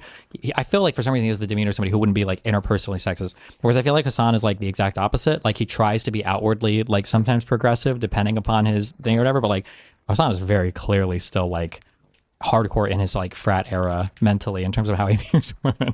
It's just interesting. Flip between the two. Aftermath. Do you feel like this person was influenced by these people on YouTube? If you did read this guy's manifesto, this guy was like an extreme like alt-right figure. He wanted to rely on government to literally kick out all Muslims from New Zealand. So he felt that he needed to go to a place and target and kill the most non-Muslims possible, and he went to a mosque and did it. I do think that like hateful rhetoric can lead to hateful acts of violence. I mean that chain is to establish that is very complicated. You know, people maybe listen to a few jokes in one place, start posting a poll in another place, start getting drafted into more extremist groups, et cetera, et cetera, et cetera. There are a lot of people that are really good gateways for this. I mean, who's this guy? Written out so many different types of studies for how you can start watching a Joe Rogan video and then go to Jordan Peterson and then wind up with more extremist figures like Nick Fuentes or maybe Lauren Southern or something like that, and then eventually go down that extreme. True. I think at the beginning of your statement, you did give a little bit of credence to Nick and also Sargon's point that maybe he didn't feel like he was able to discuss these issues without being elated or hated for it. Oh yeah, sure, but that doesn't mean that I think that those views are legitimate or need to be platformed. I think that's a bad dichotomy, right? If somebody says like I want to kill all black people, well, I'm going to fire you if you say that on Twitter, and then they go out and actually kill black people because they got banned from Twitter. You wouldn't say, well, hold on, like should we be suppressing this man's views? He felt like he had nowhere to express them, and now he actually went, well, no. I mean, ideas need to not have people have these friendly society, right? So views like Fuentes pushes, for instance, where he seems to be anti-immigrant or anti-person of color, or whatever, moving into certain countries where he feels like it violates their Western culture or whatever, however he does it. How we doing, boys? What's going on? Ready to go again, man. Hold on. Where did that shot come from? That was not very friendly. Another fucking day. All right, let's hear what today's discussion will be. The big question of the day: did Donald Trump suck Bill Clinton's dick? Yeah, stop 9 wars and you suck one dick. You're not a peacemaker. You're a dick sucker. And wouldn't that be crazy for like all the people that hate Donald Trump if he turns out to be the first LGBT president? Not really. Like you're basically saying that Trump being proven to have committed sexual acts in connection with Epstein means you get to own the libs. And I don't think that's the priority. The French president is the same, apparently. It is. Yeah, I heard about that with his husband as well. Candace Owens and a bunch of other people think that she's a man. Well, we don't really know this, right? It's not something I would bet on. Isn't she also a pedo? Yeah, of course. But it was in Europe, and so like it's they do things differently over there. I think that Macron's relationship is weird, to put it mildly. But yesterday you called Trump a piece of shit for calling out Bill Clinton and Prince Andrew's. True. Sorry, hold on. Hello, Raider. Hello, Raider. Oh, see that guy spoke. Oh, there's a guy back here. Oh, there's a guy back there. Relationship with Epstein without evidence. So I'd still call this a double standard even before you get to the idea that any conspiracy theory touted by Candace Owens is even remotely plausible. In 9 wars, you suck one dick. You're not a peacemaker, you're a dick sucker. That's right. Jack Doherty got arrested. If you don't know who that is, he had one viral moment last year when he crashed his McLaren on stream because he decided to go 90 miles an hour in the rain. What? What? You can't drive fast anymore? You can't drive in America in the rain anymore? I want to show you about a conversation Asmon had with his dad. And I'm like, are you cooked? And he's like, what do you mean? Like, am I dead? And I'm like, yeah. He's like, I don't know. Come over, let's find out. This is what I'm talking about when I say his casual yapping is endearing, and it's something I haven't gotten from any of the other people I've watched. Maybe it's just my experience, but when you're dealing with a sick family, it's not just a constant deluge of sadness. There are the funny, awkward bits in the middle where you can eke out a laugh at the absurdity of the process. I think this is a good memory for Asmon to hold on to. Hassan is back in China again. That kid is back on the escalator again. Someone asks Hassan about the gay dating apps China banned, which he incredulously calls a Twitter rumor. I think you just saw that on Twitter. Meanwhile, Twitter. It's all Twitter. Listen, just because you went to China doesn't mean you have to justify everything that China's ever done. You don't have to run PR for them. Feminism is still a dirty word in China. Guys, I already wanted to go. You don't have to keep convincing me. You could probably tell from day one, but it's pretty clear this isn't just edgy humor. Asmon just doesn't like women. And if you reject that notion, let's finish up here and you'll see. Before he moves on from the subject, Asmon watches a clip of Destiny's reaction to Hassan's trip. That's me! He's like Jackson Hinkle territory to me, like worse than Fuentes right now. I cannot believe that you would do a propaganda trip to China and that you would start off Mao. I think that calling worse than Fuentes is so retarded and biased. I don't know. I mean, like, I don't want to get into it. I mean, I can see why he says that. I can see why people would disagree, right? Boy, I sure wonder if the implications of his non-comment won't reveal themselves later. This is Hassan's reaction to being gifted a little red book. Really? Is that a Bible? The fact that Hassan's entourage would think the Chinese government would offer him a Bible is just so telling about their understanding of the country. The red book? I don't know. I mean, I don't even know what it's about. I have no idea. Can you imagine if I did that? Like, let's say somebody gifted me a book of like fucking The Art of the Deal or like Mein Kampf and I did that. Oh my God. Like that would just be, people would be talking about that on the, like around the whole world. Can you imagine that? Oh! I'm pretty sure Asmon doesn't intend to make any implications here, but he's making implications here. Because of the implication. Now Asmon reacts to the trailer for a new Pokemon game. Wow. Wait, I don't think I got that 100%. Offer him a Bible? Is the video creator claiming that that Hassan's Chinese little propaganda official didn't offer him like the little red book or whatever? Or did he mean... It's ditto. This is made for people that have an IQ of like 65. And I am so excited to see every dumb e-girl probably playing this game on release. Oh, wow, it's a Squirtle. Oh, wow. Oh, God. Remember what he... Oh, wow. 65. And I am so excited to see every dumb e-girl probably playing this game on release. Oh, wow, it's a Squirtle. Oh, wow. Oh, God. Remember what he said yesterday? Like... Yeah, oh yeah, because yesterday... Yeah, oh shit, yeah, because I was gonna say, I thought Pokemon was an e-girl game, but now it's not. I don't even know. It's hard to keep track sometimes. I don't go to the salon, and we don't do that. We don't do that to them. You have Pokemon. He watches the trailer for the new Call of Duty. What a stupid game. This is tough. You can only choose wisely. Yeah, it's bread. Yeah, if it was regular bread, then it'd be a tougher decision. But yeah, with garlic bread, I mean, come on. And then he finds out that a games journalist said Expedition 33 isn't an indie game, and so it shouldn't be nominated for an indie award. Asmon proceeds to loop. It's not a loop. It's a spiral. Asmon proceeds to spiral. I wonder how much a game needs to be... What does indie game mean? What does that actually mean? There are times where, fuck, I feel like we had this conversation a long time ago, where like a new studio pops up and they make a game and it's like an indie game, but like they have millions in funding and like all of the devs and creators there all came from like AAA studios or whatever. And it's like, like how much did Radiant is saying, and we never trust Radiant, but he said 60 million. Like if E33 really cost $60 million, is that true? There's no way that's true. How much money did Expedition 33 cost to make? Developer Sandval revealed less than $10 million. Okay. That's still fairly high. I wonder what the cutoff is there.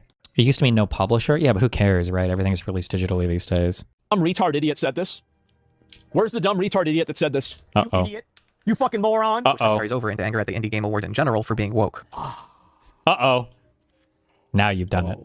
Now you've done it. It. Not in their girth, but it is in their taste. 2 overweight soy millennial men to go and gas up the Indie Game Awards, and you've got a bunch of nominations here of games that nobody even played. This is bad. I am so fucking upset, and these retards are sitting here making these award shows for other retards, and it's making me mad.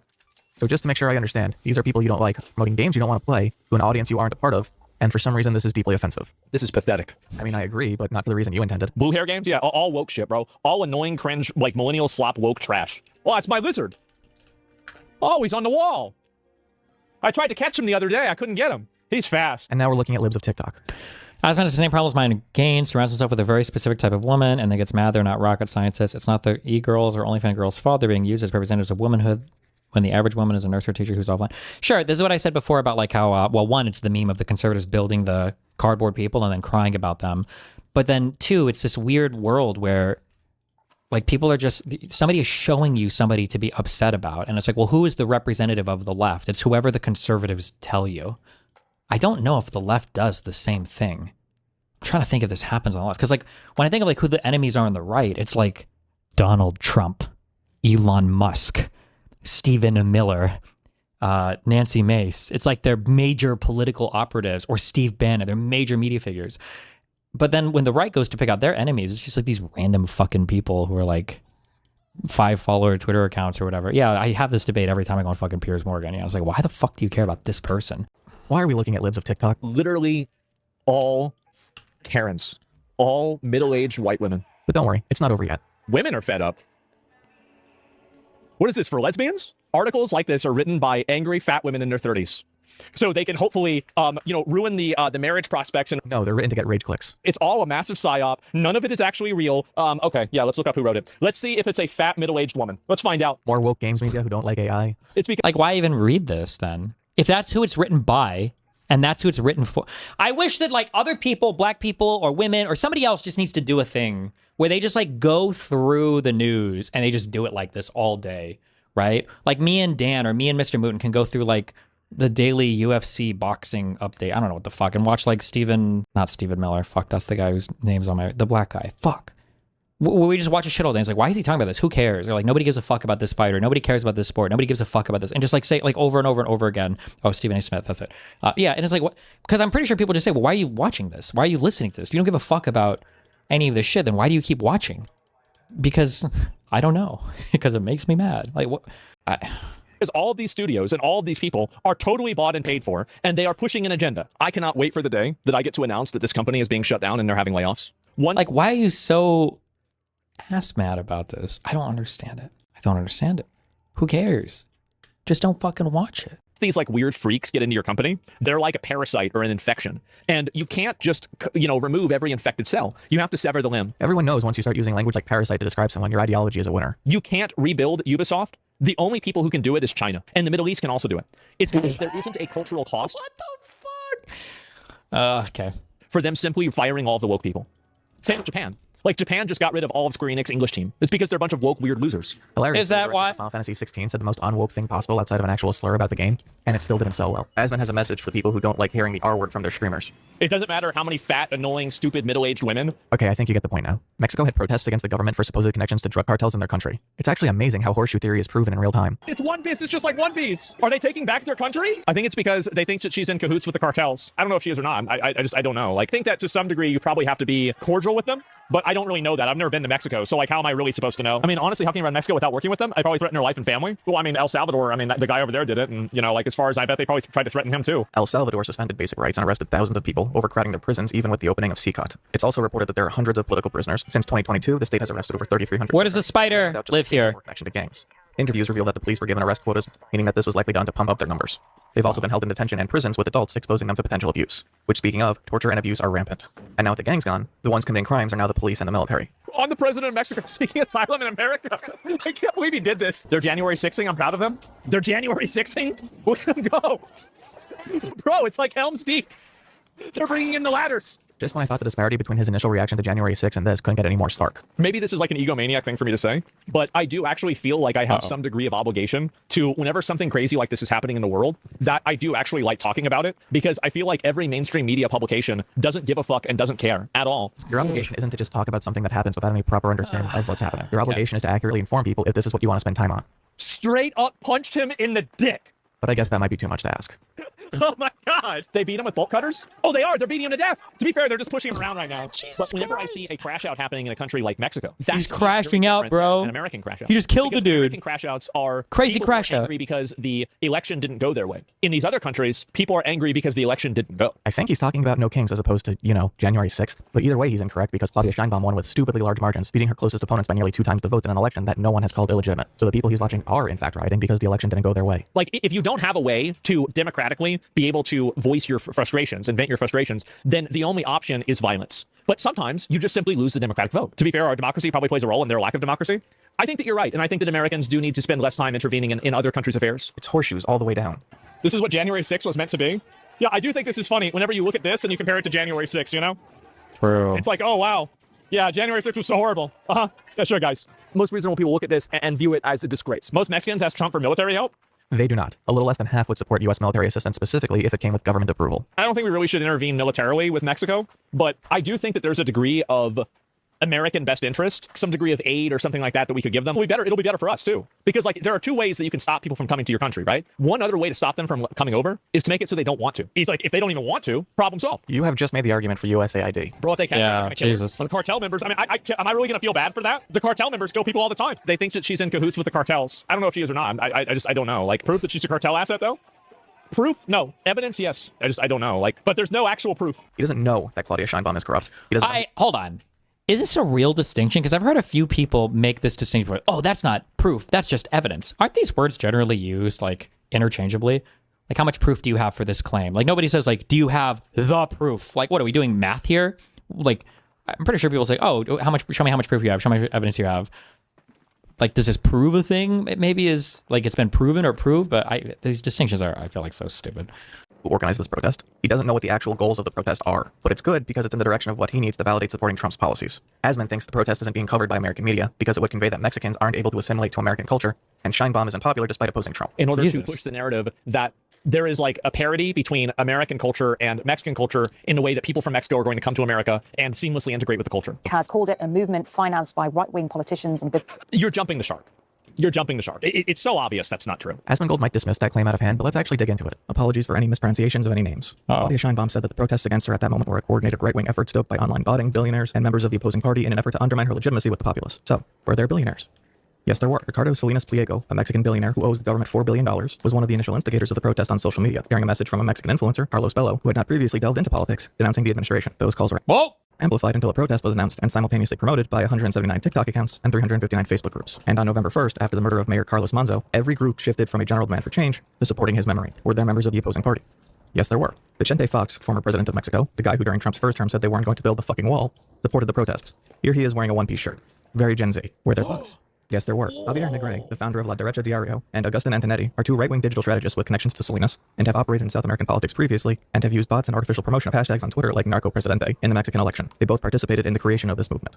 And the final piece of evidence for this was AstroTurf is that the protest following this one only garnered 200 people. There is not broad dissatisfaction with Scheinbaum in Mexico. Right, it's all bots and right-wing extremists. But that must be it, guys. Yeah, for sure, guys. 100%, that's what it is.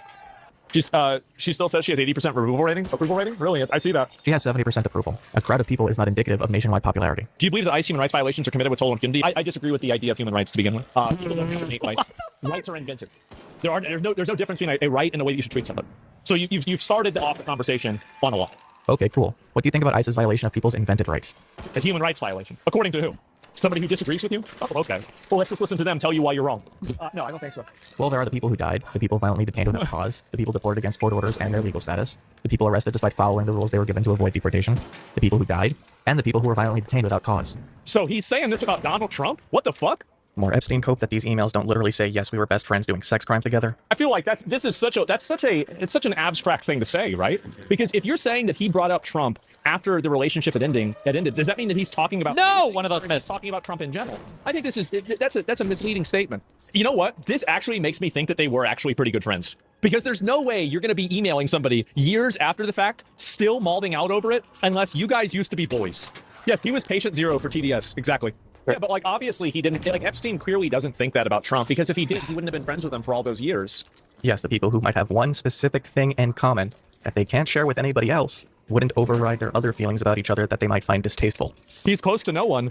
Well, if he's close to no one, then I guess then you weren't close to him, right? If you're saying this.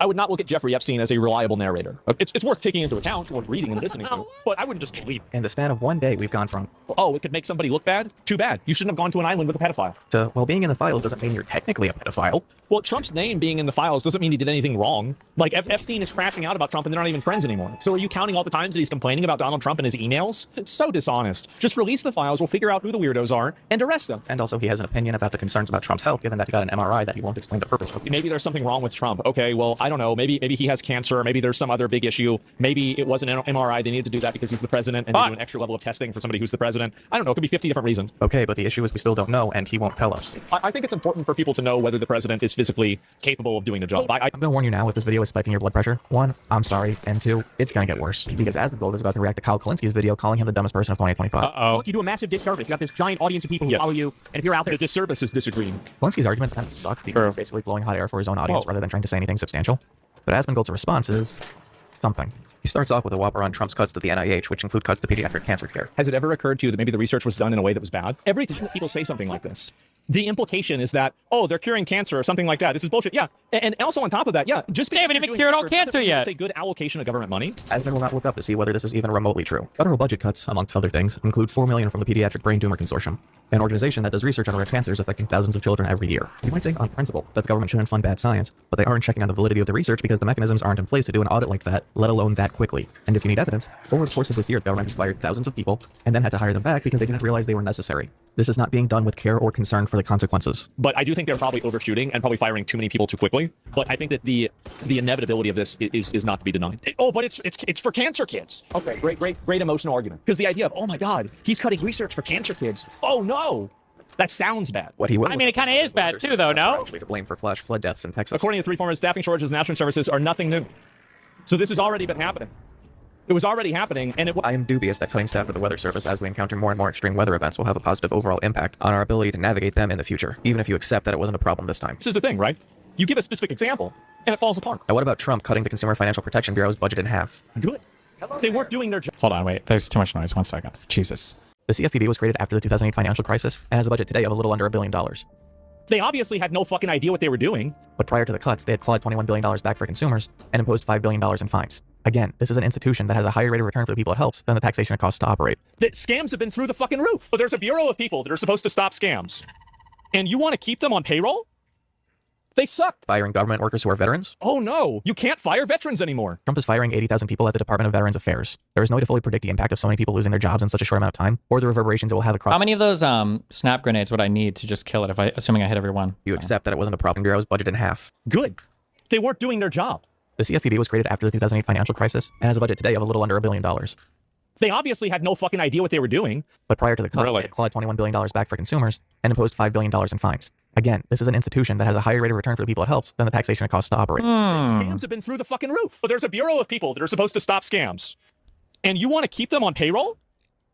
They sucked. Firing government workers who are veterans? Oh no, you can't fire veterans anymore. Trump is firing 80,000 people at the Department of Veterans Affairs. There is no way to fully predict the impact of so many people losing their jobs in such a short amount of time, or the reverberations it will have across the broader economy. But this will mean that care for veterans will get worse. Another emotional appeal. Firing 250,000 government workers overall. Good. It should have been more. Apparently, Asmon isn't worried about the economic impact of sudden large-scale job loss. I'm scared to hear what he thinks about gutting USAID. Oh no. Uh-oh. That's right. It's America's responsibility to pay for people that have HIV and AIDS in Africa. Unironically, yes. Oh yeah. The total cost of USAID fluctuates between $40 and $60 billion, or around about $105 per person in the United States, and less than 1% of the total federal budget. Since 1990, USAID has helped cut mortality for children under 5 in half, and 90 countries had their under 5 mortality drop by 2/3. PEPFAR, which provides AIDS medication, has saved 25 million people, and currently helps 20 million people, including 500,000 children. People have been dying in droves. Is he specifying in America or not? No, he's not. It's because it's not happening in America. Who cares? The only lives that matter are American lives. King. You don't believe the numbers that say hundreds of thousands of people will inevitably die as a result of dismantled infrastructure to provide aid, or that the people who can migrate will inevitably put even more pressure on American immigration services that will be much more expensive, which Asmon understands based on his analysis of Mexico. What about the fact that USAID support confined disease outbreaks to parts of the world that meant they had a much harder time finding their way to the US? Who cares? Diseases aren't real. Outbreak in 2014. USAID led the response, and he dismantled USAID while another outbreak is ongoing. It's because you have people here that are dying from lack of medical care. You have people here that don't have housing. Where is the priority list that a veteran ever gets outranked by a person in Africa? Oh no, you can't fire veterans anymore. Yeah, I agree. Good call. W. And also all these examples here that he's given are policy decisions and not actual violence. I was discussing things like Charlie Kirk and Jay Jones in the clip. And so he's misinterpreted what I've said, and he's even making an argument that doesn't even make sense in the context of what I said. Wow. All of these things make people more susceptible to violence and overall suffering. And regardless of if it's directly violent, his casual willingness to vocally endorse choices that have and will lead to more people needlessly dying is more monstrous than anything Jay Jones has texted. But we're not done yet. Asmon's perspective on the government killing people they've labeled as terrorists has changed in the last 5 years. Let me get this straight. So the US government can read a license plate with a satellite from outer space, but you think that a Twitter post that said that the people were innocent is more accurate than that? People in glass houses shouldn't throw tweets. And they're trying to think that it's new.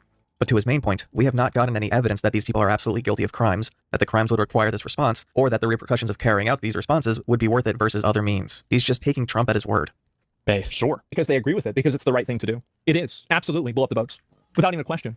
How could you be against that? True. You don't just shoot people randomly. Who determines who a terrorist is? The person with the gun? What happens when they're wrong? If I saw somebody running to my house with a bomb, I would want to shoot them before they got to my house. I wouldn't want to try to apprehend them, arrest them, and try to put them through a whole process. No, you just fucking shoot them. Exactly. And he'd do the same thing. The analogy doesn't work because the urgency of someone being immediately outside and someone being thousands of miles away are completely different. It's insane. Okay, well, that's a good argument for why they're not narco-terrorists. Oh, trafficking narcotics. Yep. The penalty is not instant death. Are you? Yeah, it is. And if it's not, it should be. Okay. How about that? Who's going to stop us? Yeah, exactly. Fuck them. You don't give the government unilateral authority to execute people on the premise of a crime that hasn't been proven after the execution has already taken place.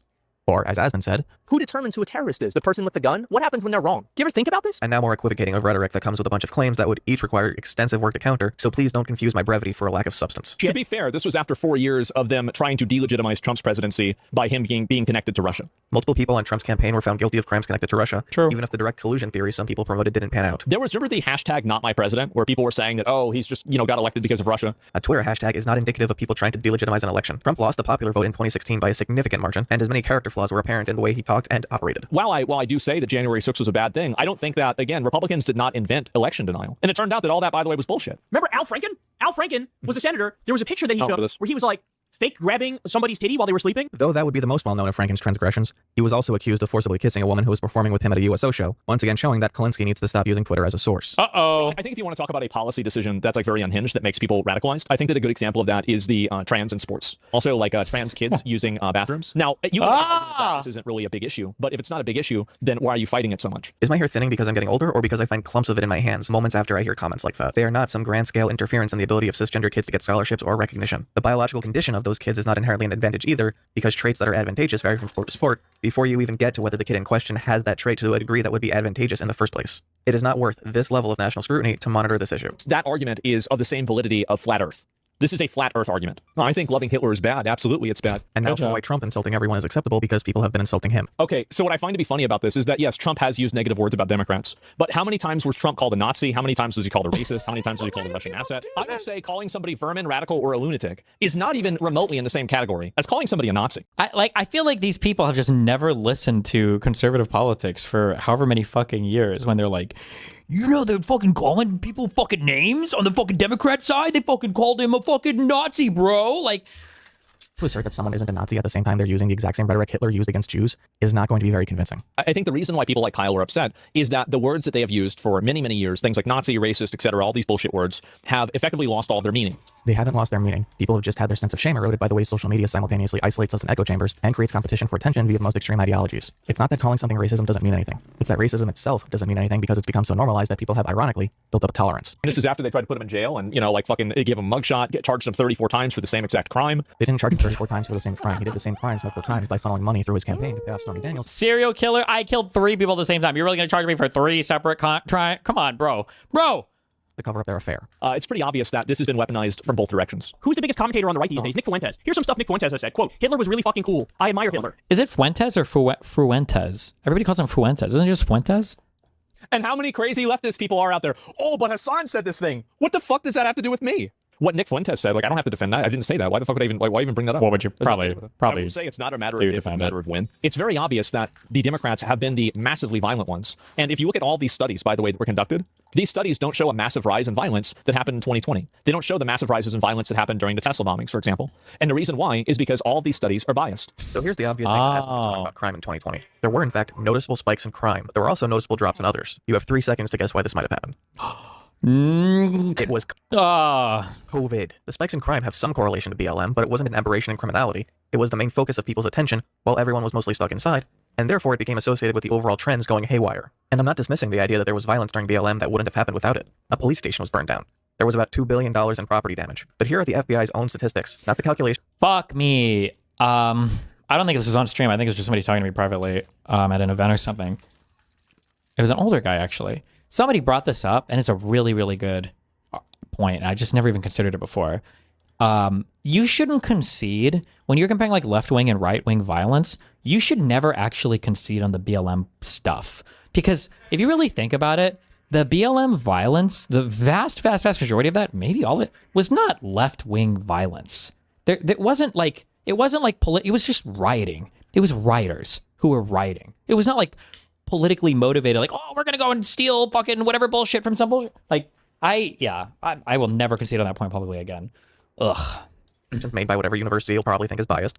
Joe Biden didn't switch out the FBI director Trump appointed, Christopher Wray. For all intents, these are Trump's numbers. Arson, larceny, and robbery, and then compare those to burglary, impersonations, and shoplifting. You can see that crimes went up or down relative to the proximity they have to other people. Unrelated, did you know that the FBI tracks how many people get charged with treason? But any reasonable person who just looks at the news can clearly see that every single time that there is anything violent, besides maybe January 6th and maybe 1 or 2 other times, the majority of mass violence and mass hysteria comes from people who might be left-wing, but it's not left-wing violence, right? Just because somebody who votes as a Democrat, you know, goes out and robs a store or whatever, doesn't necessarily mean that that was left-wing violence. It's not like politically motivated. Is done by Democrats. Asman, intentionally or not, has completely forgotten the threats against school boards, the plot to kidnap Gretchen Whitmer, the Paul... These things are political violence. They're heavily motivated by the current political state of affairs. They're heavily inspired by, or sometimes cheer-led and then lied about by like leading conservative figures. Like, these are forms of like political violence. Pelosi hammer attack, 2020 threats against election officials, and QAnon. This is not both sides' issue. 2020 has been gradually elevated by the right-wing media as a period of extreme violence, and January 6th has been gradually minimized. And they are justified, rationalized, and considered okay by so many liberals. And that's a huge problem. The difference between me and I think a lot of people like Kyle is that if I say something that I think is wrong... Wait, 10 secret grenades. You think that'll blow up one of these big fuckers? I will say, I think that was wrong. I shouldn't have said that. But the problem is that people like Kyle don't accept that. Well, I guess we'll see. This is the mindset of the people that are making videos about me, disagreeing with me, crying about me, etc. Well, I'm definitely doing 2 of those things. Maybe one day, once a week or so, I'll have to react to some videos and things like that people make of me. In the unlikely chance he actually does that for this video, I hope you can at least say I'm approaching this in good faith. Jesus, bro, the damage is insane. There's been a lot of people talking about me, and it's been great. So Dr. K was talking about people that had, he's like trying to draw a distinction between people that have like legit, like mental pathological illness versus people who just have logically come to a conclusion that their life isn't worth living. And people got mad about that. And I think the reason why is that 80 to 90% of all self-help on the internet is just self-indulgent to make people who are doing bad things think that it's not their fault that they're doing the bad thing. Can you give an example? There are guys out there that have, they're incels, right? And they think that, the reason why they can't get a girlfriend is because of hoflation. So like hoes, women, is it women having higher standards? Uh-oh. Well, why would they want to date someone that they think's a hoe? Well, because all girls are hoes. Oh, they're all hoes? So that goes back to my point, right? And so it's like this person thinks that they can't get a girlfriend because of hoflation. No, you can't get a girlfriend because your life is a complete mess. Nobody wants to be around you. You don't have any guy friends either, except for other weirdos on the internet. People seek out different types of like people to tell them that, well, it's actually not your fault that you don't have a girlfriend. It's actually because of dating apps and these other things. They never get challenged to actually improve themselves on a personal level. They just get a fucking vicious cycle of learned helplessness. All they're doing is just feeding, it's an actual like legit thing. It's good. It's like a feeding frenzy on making themselves feel good for doing things that are bad and then consuming media that reaffirms that the bad things they're doing aren't their fault and are in fact not the cause of the problems they have. The problem is not the amount of grenades you're using. You merely need more faith in your potential to kill it. Okay, thank you. I really, really like playing video games. I do. I love playing video games. That's what I've been doing forever, right? And I don't know really, I don't know really what else besides that, because I just really like playing video games. Mr. Beast built a theme park in Saudi Arabia because they probably gave him a ton of money. Mr. Beast gets backlash for building wells in Africa, okay? There's so much irrational, brain-dead hate for Mr. Beast that any sort of like legitimate... This is true. Mr. Beast gets a lot of hate. Mr. Beast would be like, curing blindness in 1,000 kids, and people are like, why is our healthcare system even so fucked? If Mr. Beast didn't exist, then they would have the money already from his billion. It's like, come on, bro. Criticism just goes away. Most of the criticism is just that he uses the money he gives away to create content that undercuts the sense of generosity by commodifying it, even if the content itself is what allows him to provide the charity. Or Epstein-Clinton speculation. This is why the media wanted Trump to win. Yeah, they wanted to have the first LGBT president. Exactly. Ozempic single-handedly killed the body positivity movement. Oh my God, can we not talk about fat people? I'd honestly rather talk about Israel at this point. It was a psyop by fat women to make their body types seen as attractive in the public eye. Believe it or not, women don't just think about how to be attractive to men all day. And in this case, it isn't about their relationship to men, it's about their relationship with the world and the way people, such as yourself, treat them with intense disdain despite the fact that there is no absolute correlation between someone being fat and them over-consuming food or not exercising enough. Nobody wants to be body positive. Like, nobody wants to be 400 pounds. It's fat and disgusting. They wanted to eat they wanted to have their cake and eat it too. In this case, literally, right? Now they can just take Ozempic and lose weight, and they don't need to be body positive anymore because they're weight negative. They're trans fat. Yes, exactly. It takes hunger away, but also it also kickstarts many other symptoms in your body. Well, I don't know exactly how any of that stuff works, okay? Like, I'm not a doctor. I'm not saying you should take Ozempic, okay?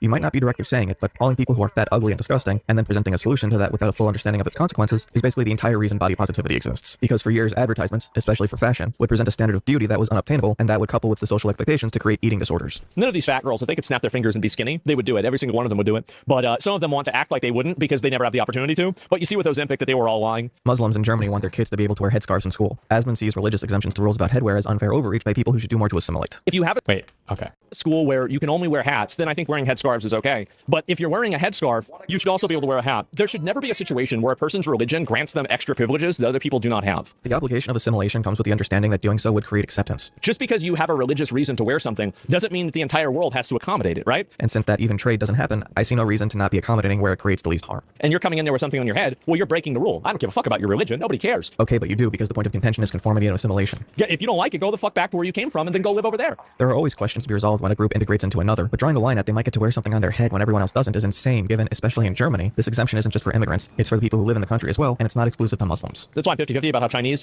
deal with Muslims. It's harsh, but it works. Well, it's not about dealing with Muslims. With Muslims. Again, Asmon ignores racism from his chat. During this, Asmon is asked whether doctors should get religious exemptions for procedures they don't want to perform. It's not tricky at all. You shouldn't be telling a doctor to do anything that goes against their own morality. So whether that is an abortion, whether that is something else, obviously a doctor should not have to do an abortion. A doctor should not have to do Botox. A doctor should not have to do plastic surgery. It's common sense. I'm sorry. Don't doctors have specialties? I don't think they just pull in a doctor to do fucking anything for anything. Like, oh God, our cardiologist is out of the hospital today. Can we get our general medicine guy, or our general practice doctor to come in here and do the fucking heart surgery? Or our, you know, we don't have a person here who, I don't know if it's OBGYNs or who normally, probably not. I don't know what kind of surgeons normally do abortion. I mean, I'm sure an OBGYN could maybe, but like, okay, based. That's right. If the state creates an expectation of a minimum standard of care that would be provided by a medical service or practitioner, and that service or practitioner refuses to provide it, leading to harm, then they are the ones doing something wrong. It is on the practitioners to opt out of providing the overall services if they are against the individual ones, because that creates the potential for greater undue harm to patients than if they were obligated to do them all, especially when you can simply opt into a specialization that doesn't include what you're against. A neurologist doesn't have to do heart surgery, but if you're a heart surgeon who doesn't believe in using animal grafts despite their efforts... You're saying Dr. House couldn't do all that shit? I do love that I think for like all the house doctors were like could do everything. Like I think Chase and Foreman were both doing like brain surgery and heart surgeries like in different episodes. It's like, Jesus Christ, you guys have a lot of fucking time. But the funniest part about all of it is not only were they apparently qualified to do surgery on every part of the body, but they were also running labs. Like you have the most overqualified doctors in the history of existence. Like, can you go do that MRI? Can you go do that X-ray? Like, yes, they also have to go and do all the labs themselves as well. They need to take, like, Jesus Christ. Then it's up to you to decide whether heart surgery is for you. You don't want to go and look at a graph or like some, you don't want to look at a study. All of these studies, everything like that, if it goes against your common sense and rationality, it's probably bullshit. I never trust studies. I never trust experts. I don't king. What a king. Trust anybody. The thing that I trust is what I think. Now, if I see something that I disagree with and there's like things that are written down and it's like, a quantified thing, I look at the reason why it's different. But at the same time, I don't start from the position that I'm wrong. I start from the position that I think I'm right. I have based everything in my life off of that. And I think never been wrong. To relatively good outcomes. Hell yeah. One thing that I've learned doing anything professionally is that the people that are experts and veterans in certain industries, they're fucking retarded. All industries, they're retarded. Are brain dead retards. Yes. Specialized industries put the majority of their effort into that industry. That doesn't mean they're stupid. It just means, well, except for when they agree with me, then I'll cite those experts. That their other opinions are probably less informed. I'd trust Ben Carson to do brain surgery, but I would not trust him to be president. Even doctors get shit wrong all the time. Please trust your doctor. Thousands of people hurt themselves taking ivermectin and hydrochloroquine, and of the 1 million people who have died of COVID in the United States, it's estimated that over 300,000 who died would have lived if they got vaccinated. And so you never, ever, ever do that. Always base things off of what you think. And I don't want to talk to a scientist. Y'all motherfuckers lying. They're getting me pissed. And if you can't do that, you need to figure out how to get your level of comprehension and your consciousness up to the point where you can base things off of what you think. Yeah, tell your parents you don't want to go to college with the experts. All you need are street smarts. Base problem? Like if I agreed with him? Yeah, if I agree with him, if I thought it made sense. Once again, we get evidence that social media is frying Asmongold's brain. Oh, God, no. It's just a word. No. The Jews clearly control the media and the banks. Oh, wow. This is my Instagram? Where's the lie? You guys want to hear what mine sounds like? Let's find out. Where's the lie? Labradors. It would be racist to not let the pit bulls in to join us. Don't put your candles. That was the first scroll. That was a dog with a Jewish yarmulke on his head. Okay, so it took one. Representative Stacey Plaskett was discovered to have been texting with Jeffrey Epstein during a 2019 congressional hearing with Michael Cohen over his relationship with Donald Trump. Wildly stupid and unforced error, to put it mildly. But somehow, when you're texting in class, oh, that's bad. What the fuck? This really doesn't help the idea that there are people controlling the government, and it's on both sides. And it's both sides. It kind of makes sense. If you were looking for somebody to have in your corner that knows this stuff, it would be Jeffrey Epstein, right? I was almost going to agree with Asmon before he said there's a secret group controlling the American government. The left media has TDS, so they won't report on it and focus on it? I guess so, because they want to make it look like Jeffrey Epstein was a Republican thing. True. Epstein was best friends with the current Republican president, who has worked very hard for most of the year to keep the Epstein files hidden. So, every Democrat and every Republican except one release the Epstein files. And Asmongold asks and answers the age-old question. What is a woman? This is a real response to what is a woman. Asmon misunderstands the analogy of color being something that you cannot literally describe except as a psychological response, and decides to take that as a challenge. Colorblindness is a disorder. So if you look at blue and you think that it's not blue, you have a disorder. If you apply that same logic and argumentation to gender. Cool, being trans is a mental disorder. Even in those terms, most effective treatment is still tolerance and acceptance. Also, in terms of that analogy, we provide services and systems that allow colorblind people to function in society on their terms, instead of forcing them to adapt to colors they can't see. We don't obligate social norms to what the average capacity of a person is. We create the means for everyone to participate, because that has always made things better for everyone. I don't need to watch a YouTube video to figure out that there's two genders, okay? This is what I was talking about before, about like, oh, but there's a study that says this. No, I don't want to hear this study. Unless someone of a particular sex presenting as another is such a severe transgression that rates of self-harm and suicidality are acceptable to you, pronouns in bio aren't that bad. If you look at blue and you see another color, you have a disorder called colorblindness. If you look at a male and you see a female and you say that person has a disorder, now you're a right-wing Nazi. Nobody is making the argument that trans people are literally changing their DNA and bone structure when they transition. They aren't asking other people to lie when addressing them by preferred pronouns, any more than someone who got married is asking someone to lie when their last name changes. How does that happen? But hey, if you want to be an equal opportunity hater, here's another chance to get angry at a woman who went viral for claiming sexual assault. women get massively treated way better by the justice system than men do. It's not even remotely close. You want to talk about a privilege? That's a privilege. Women are under greater risk of sexual assault and mistreatment in prison, as well as having more trouble receiving necessities for things like menstruation. So this is a bureaucratic, bad faith Karen in action, weaponizing systems and different types of bureaucracy. This is how a Karen insulates itself inside of modern society. Everybody talks about like the Andrew Tate toxic male communities. This is the female equivalent to that, by the way. It's a bunch of dishonest, disingenuous, obnoxious, stupid women that get together, that hate men, that are liars, that try to manipulate situations, emotionally blackmail everybody, and put themselves in a position where they get to tell everybody else what to do. Holy shit! Wait, that was a kid. Wait. Everybody talks about like the Andrew Tate toxic male communities. This is the female equivalent to that, by the way. Oh, he said he started off with female equivalent. I was gonna say that he just perfectly described his own kind of community, or like the incelish kind of communities. It's a bunch of dishonest, disingenuous, obnoxious, stupid women that get together, that hate men, that are liars, that try to manipulate situations, emotionally blackmail everybody, and put themselves in the position where they get to tell everybody else what to do. No, this is someone on TikTok. They are not indicative of a broader trend or ideology. They are just a video that's gone viral for being rage bait that gets picked up by people looking for an excuse to be mad at women because social media algorithms seek engagement, which is honestly the most appropriate word for it because Asmon is married to this belief. You want to talk about toxic male behavior? That's fine. I think there is some of that. Hello there. Okay. Sorry. Oh, I should have fucking blasted that dude. No, because he didn't blast me, even though I was shooting loudly. Excuse me. Okay. This is toxic female behavior. Okay, but you aren't talking about toxic male behavior. You're only talking about women. And now we have the Karens going to jail. Oh my God. I am so happy. Wow. The issue isn't that women can't be bad. It's that your audience doesn't make any distinction between the women who are Karens and the women who aren't. It's Karen until proven otherwise. I love how she thinks that she matters. You're a DoorDash driver. If you died tomorrow, they wouldn't even do it. They wouldn't even know about it. I could give you the statistics. And yet here you are obsessively talking about her, bruh. That show what the actual success rate of false accusations of sexual assault are. But why should I try to counter an anecdotal claim like that? Show me in numbers how there are so many Karens Karening all over that it would justify labeling them as an enemy of America. True. This is the enemy of America right here. It's not the Jews. It's not the black people. True. It's not the Middle East. It's not even all the Muslims. It's women. Virtue signaling, obnoxious, privileged Karens that will import every problem from the rest of the world into America. Jesus. They will also manipulate, lie. That is the prime evil in America.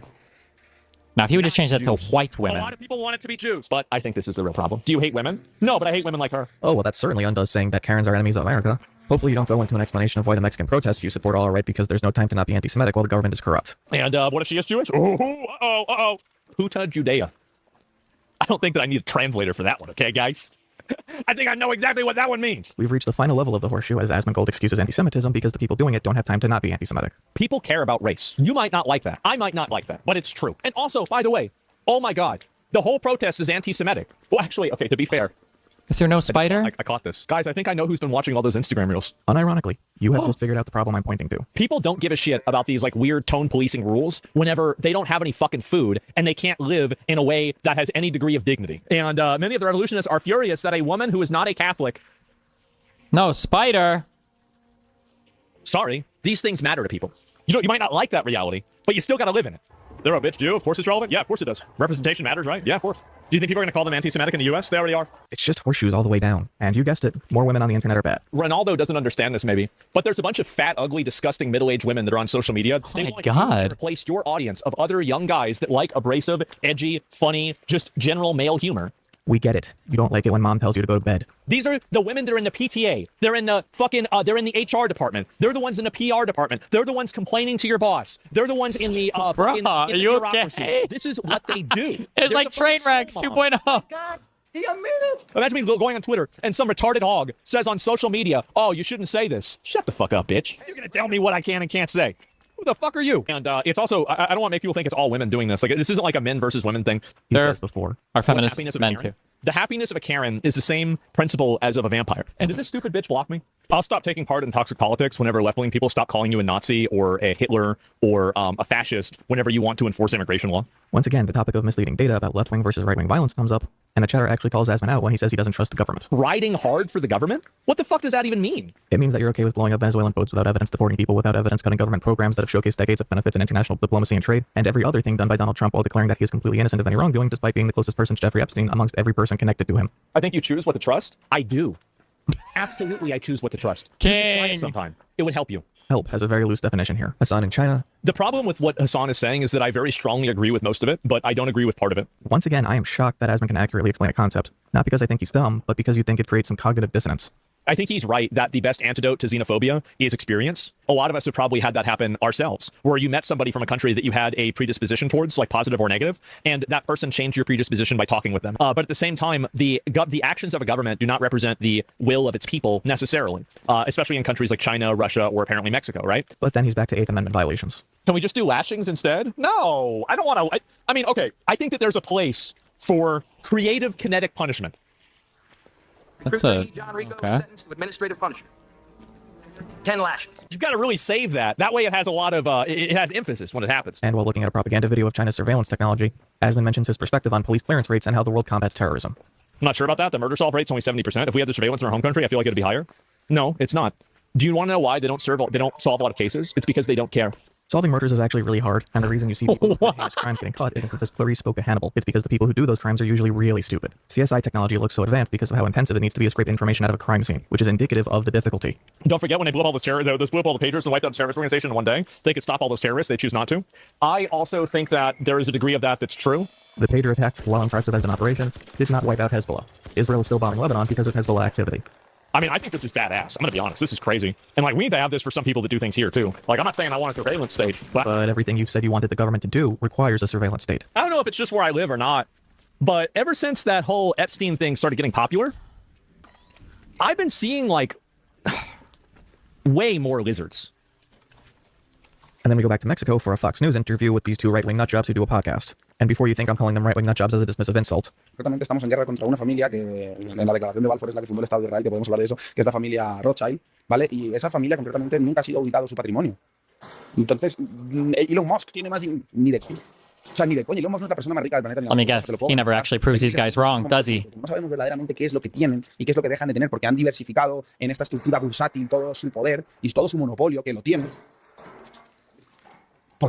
What is he saying? I don't want to read. He's just asking good questions about wealth and Jews and Elon Musk. Okay. Entonces yo digo, es que no puede ser solo el dinero, aquí tiene que haber algo más metafísico, tiene que haber algo más espiritual, tiene que haber algo mucho más profundo. Y ahí es donde entra el tema de vamos a juzgar qué es lo que ellos atacan siempre. Pues siempre atacan la moral católica, la moral cristiana. Jota, dos puntos ahí muy interesantes. La parte del capitalismo, que tienes opiniones muy diferentes a lo que la gente común piensa acerca de. Pero esta parte de Jesús, de Cristo, de los católicos, de esta guerra en contra del catolicismo.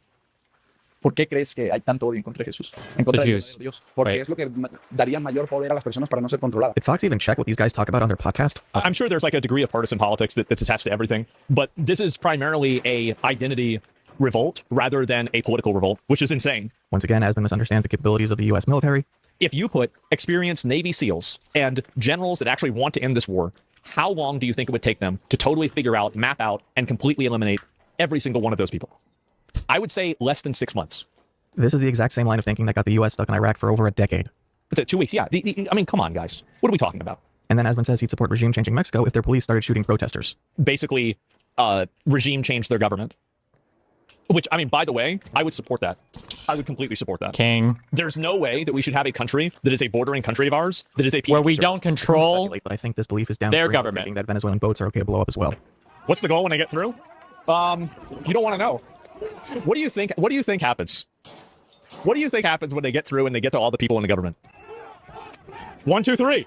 I know that one. This is something I didn't talk about yesterday, is that the media is part of the Uniparty. And the Uniparty is the one thing that they are more afraid of than anything else is for identity politics to die. Wow, true. And a protest like this is a protest that transcends identity politics. I think the BBC is a totally biased, completely partisan network. You shouldn't trust anything that they say. They're total bullshit, and they're all liars. Because Trump said... I know that everyone here unlike Donald Trump, though. Over to the Capitol building to peacefully and patriotically make your voices heard. In a speech that also included... So, let's have trial by combat. We will never give up. We will never concede. Because you'll never take back... Never surrender. Where's the Ted Cruz video? You have to be strong. We will not take it anymore. And we fight. We fight like hell. And if you don't fight like hell... You're not going to have a country anymore. True. A group of people assaulting cops to force their way into a building, and based on your reaction to the rioting in Mexico... They're January 6ing. I'm proud of them. They're January 6ing. What's the goal when they get through? What do you think happens when they get through and they get to all the people in the government? You know what they wanted to do in there. Asmon's getting upset that they didn't include his one mention of being peaceful, not because they're biased, but because they didn't provide an excuse to exonerate him. Why would you edit Trump's speech in that way? Well, it's because you're biased. He talks about the Epstein files some more.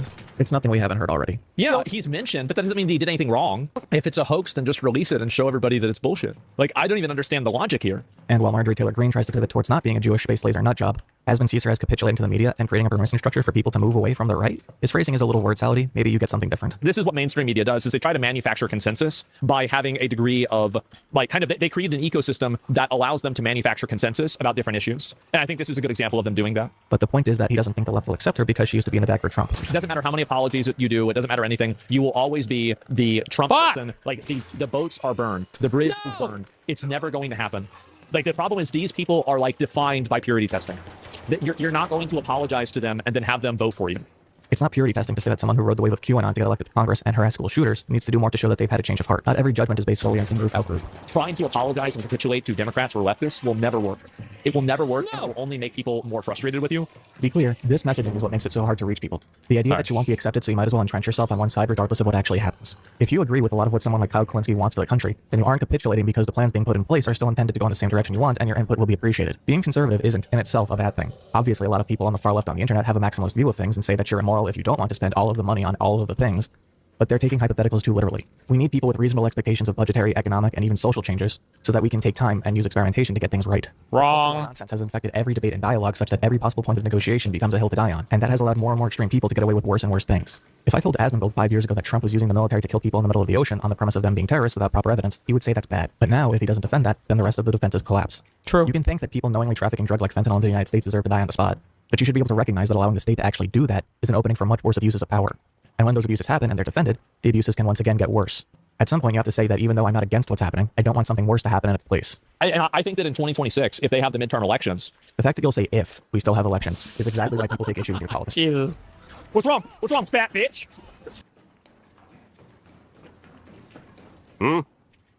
Oh, no. What I want, when I want. Hey there.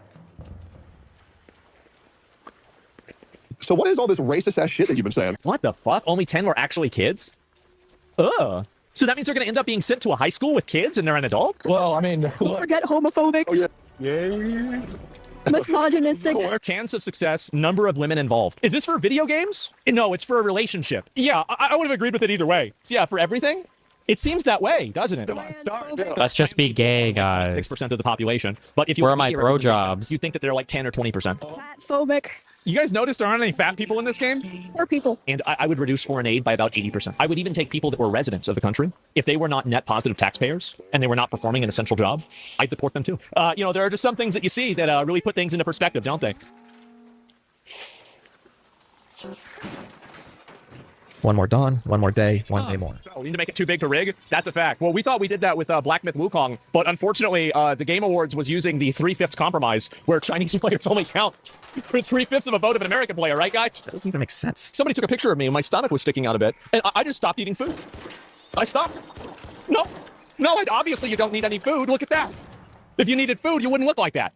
Oh, now it makes sense. Body shaming? It's not body shaming, it's body accountability. Okay, you've got to be accountable for being a fat piece of shit. Deja vu all over again. Well, I already said that before. You win 9 wars and you suck 1 dick. I don't think it's going to be anything damaging for Trump that's going to come out. People say it's like a mob boss. Like, he probably would have edited the files or changed them or something like that. I don't think he would want to release the files if they would incriminate him to be a pedophile, right? I need Asmon to square his approval of Trump with the recognition that he'd manipulate the documents that would expose him as a pedophile, and that doing so would make the entire file release worthless because you wouldn't know what was legitimate and what was altered for the benefit of Trump or the people Trump would want to protect. You know, we'll see what happens. Oh my god, now Claudia Scheinbaum is a Karen because she doesn't want to send the Mexican military to fight the cartels. Do you remember what I said yesterday about how a Karen mind has to exist inside of a bureaucracy? Wait, by the way, I don't know if Asmongold is knowingly co-opting these talking points. This might sound a little crazy, but the fixation on women thing is like a... Hey, hello! I don't know if I would call it a neo-Nazi talking point, but there's this concept or this idea. The people that talk about repeal the 19th say that because women have like more emotion and more hormones and they're like weaker humans, the problem with women is that when women start voting, they'll vote to replace everybody in ordinary society, and then that will be destroyed from within because of women voters. So when Asmongold made that reference earlier about how like women like want to replace us with other people, that was what that reference was to, which is, I feel like that's like a, I don't know how to say it strictly that's neo-Nazism, but it's like very close. Like a bureaucracy and the mind of a Karen are one and the same thing. This is it. So let me get this straight. Because the law says you can't go after the people that are causing problems, then I guess we just have to let the people cause problems. No, you change the law or you ignore it. If you have a rule and the rule leads you to chaos, what reason do you have the rule for? Because we're not all Anton Chigurh thinking in Yeah, I was going to say, hello? Okay. Absolutes about a coin toss dictating life and death. Never actually give a fuck about rules, guys. Like, every rule can be changed. Every rule was written by a council of old geriatric retards. Obviously, you have to follow the law as an individual citizen, but whenever you're talking about like how to change your country and how to improve your country, you should not look at the existing rules and say, well, that's as far as we can go. Does he realize this perspective completely undoes literally every argument that he's made about immigration that isn't justified by cultural bias? Your chat became anti-Semitic as fuck? Yeah, there's a lot of people that don't like Jewish people, and they don't like Israel, and she's a Jew. Problem? That's true. Like, in an unmoderated platform, that's what happens. I don't agree with that. I'm not anti-Semitic.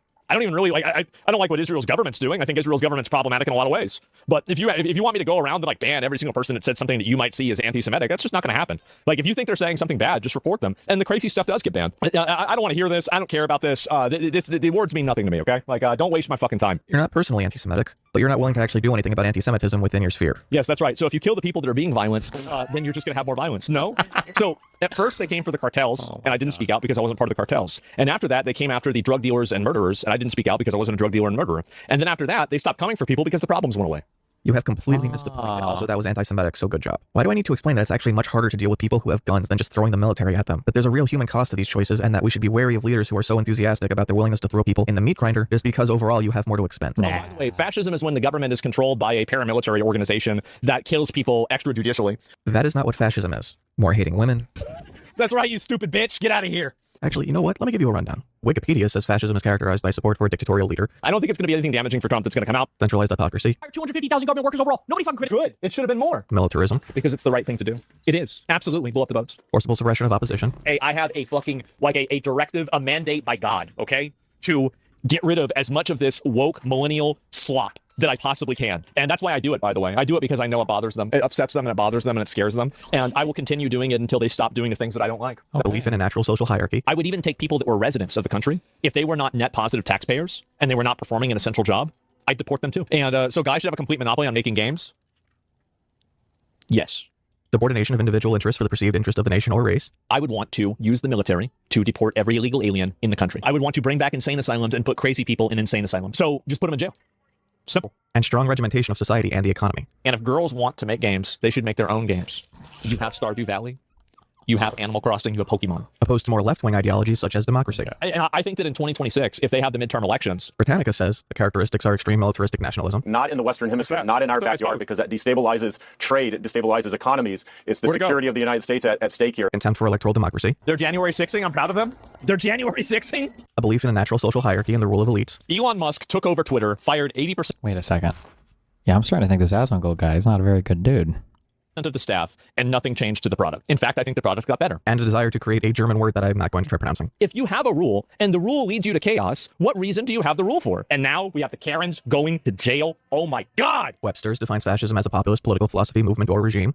And so you never, ever, ever do that. Always base things off of what you think. That exalts nation and often race above the individual. Then why the fuck do we keep importing people? That is associated with a centralized autocratic government. Because the law says you can't go after the people that are causing problems, then I guess we just have to let the people cause problems. No, you change the law or you ignore it. Headed by a dictatorial leader. And do you not feel bad for telling people to vote for him? No. No, he's done a lot of things that I agree with. And that's characterized by severe economic and social regimentation and by forceful suppression of opposition. And people like this, in my opinion, they need to be put in a mental institution and just kept there until they stop being crazy or they die. I don't know, either one. But yeah, it's not. And even if you take all of those as left-wing biased shills, Conservapedia says that the characteristics of fascism include a belief that the state is more important than the individual. So the U.S. government can read a license plate with a satellite, but you think that a Twitter post that said that the people were innocent is more accurate than that. A leaning towards authoritarian government and violence. If you steal from a store, instant mandatory prison time. Even if you stole. Preference for centralized economic planning. And if they don't want to get along with that, then I wouldn't give them access to the American economy and I would heavily tariff them. An emphasis on nationalism and national traditions. And you're coming in there with something on your head, well, you're breaking the rule. I don't give a fuck about your religion. Nobody cares. If you don't like it, go the fuck back to where you came from and then go live over there. Militarism. If you put experienced Navy SEALs and generals that actually want to end this war, how long do you think it would take them to totally figure out, map out, and completely eliminate every single one of those people?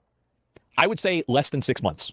Information control and censorship. If it's a hoax, then just release it and show everybody that it's bullshit. Media propagation of the great leader, which demonizes and trivializes his critics. If you are intentionally redacting a name that was previously unredacted publicly, you're doing that because you're trying to mislead people. And a rejection of both free enterprise and socialism in favor of corporatist economic policies. Good. They weren't doing their job. The characteristics of fascism also include rampant cronyism and corruption. Yeah, he's mentioned, but that doesn't mean they did anything wrong. As well as rigged elections. If they have the midterm elections. And a general disdain for free speech and human rights. A human rights violation. According to who?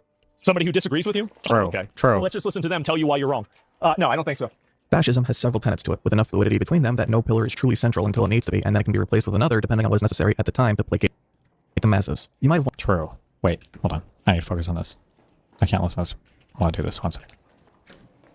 I've always said this for a long time for conservatives. I think we're way past the point now where it's like, if you just describe Socialism, or oh, he said hi. If you just describe fascism in like other terms, like they'd be fine with it.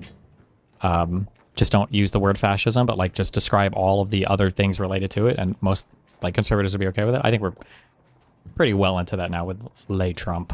Once heard that fascism means an enemy that is simultaneously strong enough to negatively affect your life, but weak enough that it can be easily fought and defeated? This is the enemy of America right here. This is the means by which that enemy is created, and the populace is held in a constant state of war against them. When a pillar is moved, so too is the definition of the enemy. We need to start looking at people that are crazy, and we need to put all the crazy people in a box that says mental institution, and we just keep them there. And then everybody else can live in paradise. We just need to keep women out of things that I don't like. Yes. Strictly enforce the law on immigrants and the mentally ill, which includes queer people. Yeah, it's too brutal. We'll make them do big rocks and little rocks. Well, yeah, I don't think we should kill them. I don't think so at all. It's a waste of labor. Bully people into conformity. It was a psyop by fat women to make their body types seen as attractive in the public eye. Lie when it benefits you. Lie on your resume. Lie in your interview. Lie in your tutorial. Lie while you're doing your job. And the only time you don't do that is if it's against the law. Terrible advice. It worked for me. Don't trust a decadent elite. One thing that I've learned doing anything professionally is that the people that are experts and veterans in certain industries, and I think almost all industries, are generally brain-dead retards. Embrace the traditional level of anti-Semitism. If they want to unban Sneeko, I'd be fine with that. I like Sneeko. I think he's a great guy. I don't agree with everything he says, obviously. Down with the Yahood! Down with the Yahood! So, yeah, I think they should unban him. Why wouldn't they? It's been driving me fucking crazy because I just keep forgetting about it. And wait! Magnify. Yeah, Asmongold has been. We got to do a stream. Does he want me to reach out to him? I don't know if Twitch is ready for that one yet. Oh, God. Now, I will say it's not a matter of if, it's a matter of when. You're just making this up because you don't want somebody that you disagree with to be on the fucking computer, right? You're saying that Hitler was not a bad guy? If we're going to say Hitler bad, then I'm going to say Churchill bad, and I'm going to say Roosevelt bad, and I'm going to say they're all bad. But if we look at him as a product of his time in that moment... I think loving Hitler is bad. Absolutely, it's bad. Support conspiracy theories. Somebody else is running our government. Who? Fucking base. Absolutely 100% true. I completely agree with him. I mean, the answer seems to be clear. There's no question Epstein was working with Israel. Israel was gaining a benefit from him, but I think it could be possible that Epstein could have been an unwilling participant. Ignore the law so we can kill all the people who are causing problems. Epstein was innocent. They told him those girls were older. True. It was written by a council of old geriatric retards. And then society will be perfect. Why does Asmon take offense to being called a fascist? In the 1 week I've watched him, hell, just today, he has endorsed every core aspect of the ideology. And we just keep them there. And then everybody else can live in paradise. Also, why does the "and then we would have paradise" line sound so familiar? No, it's not women. No, it's not blacks. It's actually really complicated. No, it fucking isn't at all. Jews are running society. Women need to shut the fuck up. Blacks need to be imprisoned for the most part. And we would live in paradise. He's saying the same thing Nick Fuentes said. Everybody else is going to be... Everything in the world is going to instantly get better. The whole world is going to improve instantaneously. We just put all the crazy people in a box, and then everybody else can go do what they want. And now I get this. I get this. I don't even know what that is. It's a bigger number. Just try a yeller. What are these grenade things you're talking about? Can I buy them or not? Oh, great. XQC says Asmongold has been pretty unhinged the last few months and calls his chat pretty radical. Maybe I take it a little bit. 1,000 damage. And I generally don't really explain what I think because I think that in doing so, you capitulate to people that are bad actors. Like, I think anybody going out there saying some crazy genocidal mass murder person is... Okay, if I jump on his back and I plant this and get away, he will die? That's what you're telling me. Let's fucking do it. Let's try it. Fuck it, bro. Good. I think that, yeah, you should probably get suspended for that. Again, like, I take somebody like him saying something like this about me, like, actually seriously, and I'll think about it, rather than, you know, like a Reddit thread or like a tweet or something like that, especially from somebody that I know doesn't even like me, doesn't even know me, right? And so that's it. When Mel Brooks took his script for the producers to his producer... Lure grenade or showstopper? Satire of Adolf. Isn't a lure grenade better? Context of characters in the story. I'm sorry, isn't a showstopper better? Because they said Hitler. Satire of Adolf Hitler. Even if it was in the context of characters in the story trying to be offensive on purpose. Because they said Hitler is too strong, too menacing. How about springtime for Mussolini? This was 1966, and memories of the Holocaust were still fresh in the minds of people who had been liberated from the camps, as well as the soldiers who did the liberating. To make light of this was to make light of their trauma, and Hitler was the personification of it. But Mel pushed on and said it had to be Hitler, because he understood something they didn't, that the joke he was making wasn't at the expense of the audience. He wasn't really trying to make a joke at all. He was trying to reveal one. In The Producers, the characters are trying to put on a sincere performance of a show that glorifies Hitler, actual Nazi propaganda, but a last-minute substitution of the actor who plays the Fuhrer himself with the, cross-dressing director they hired for the play, meant that instead of a serious performance, they got a whimsical one. I don't need this. No, I do want. No, I don't need it. Now leave me alone. And that one change completely upends the context. It reveals the extent of the pageantry and the absurdity that made the Nazis' propaganda so effective.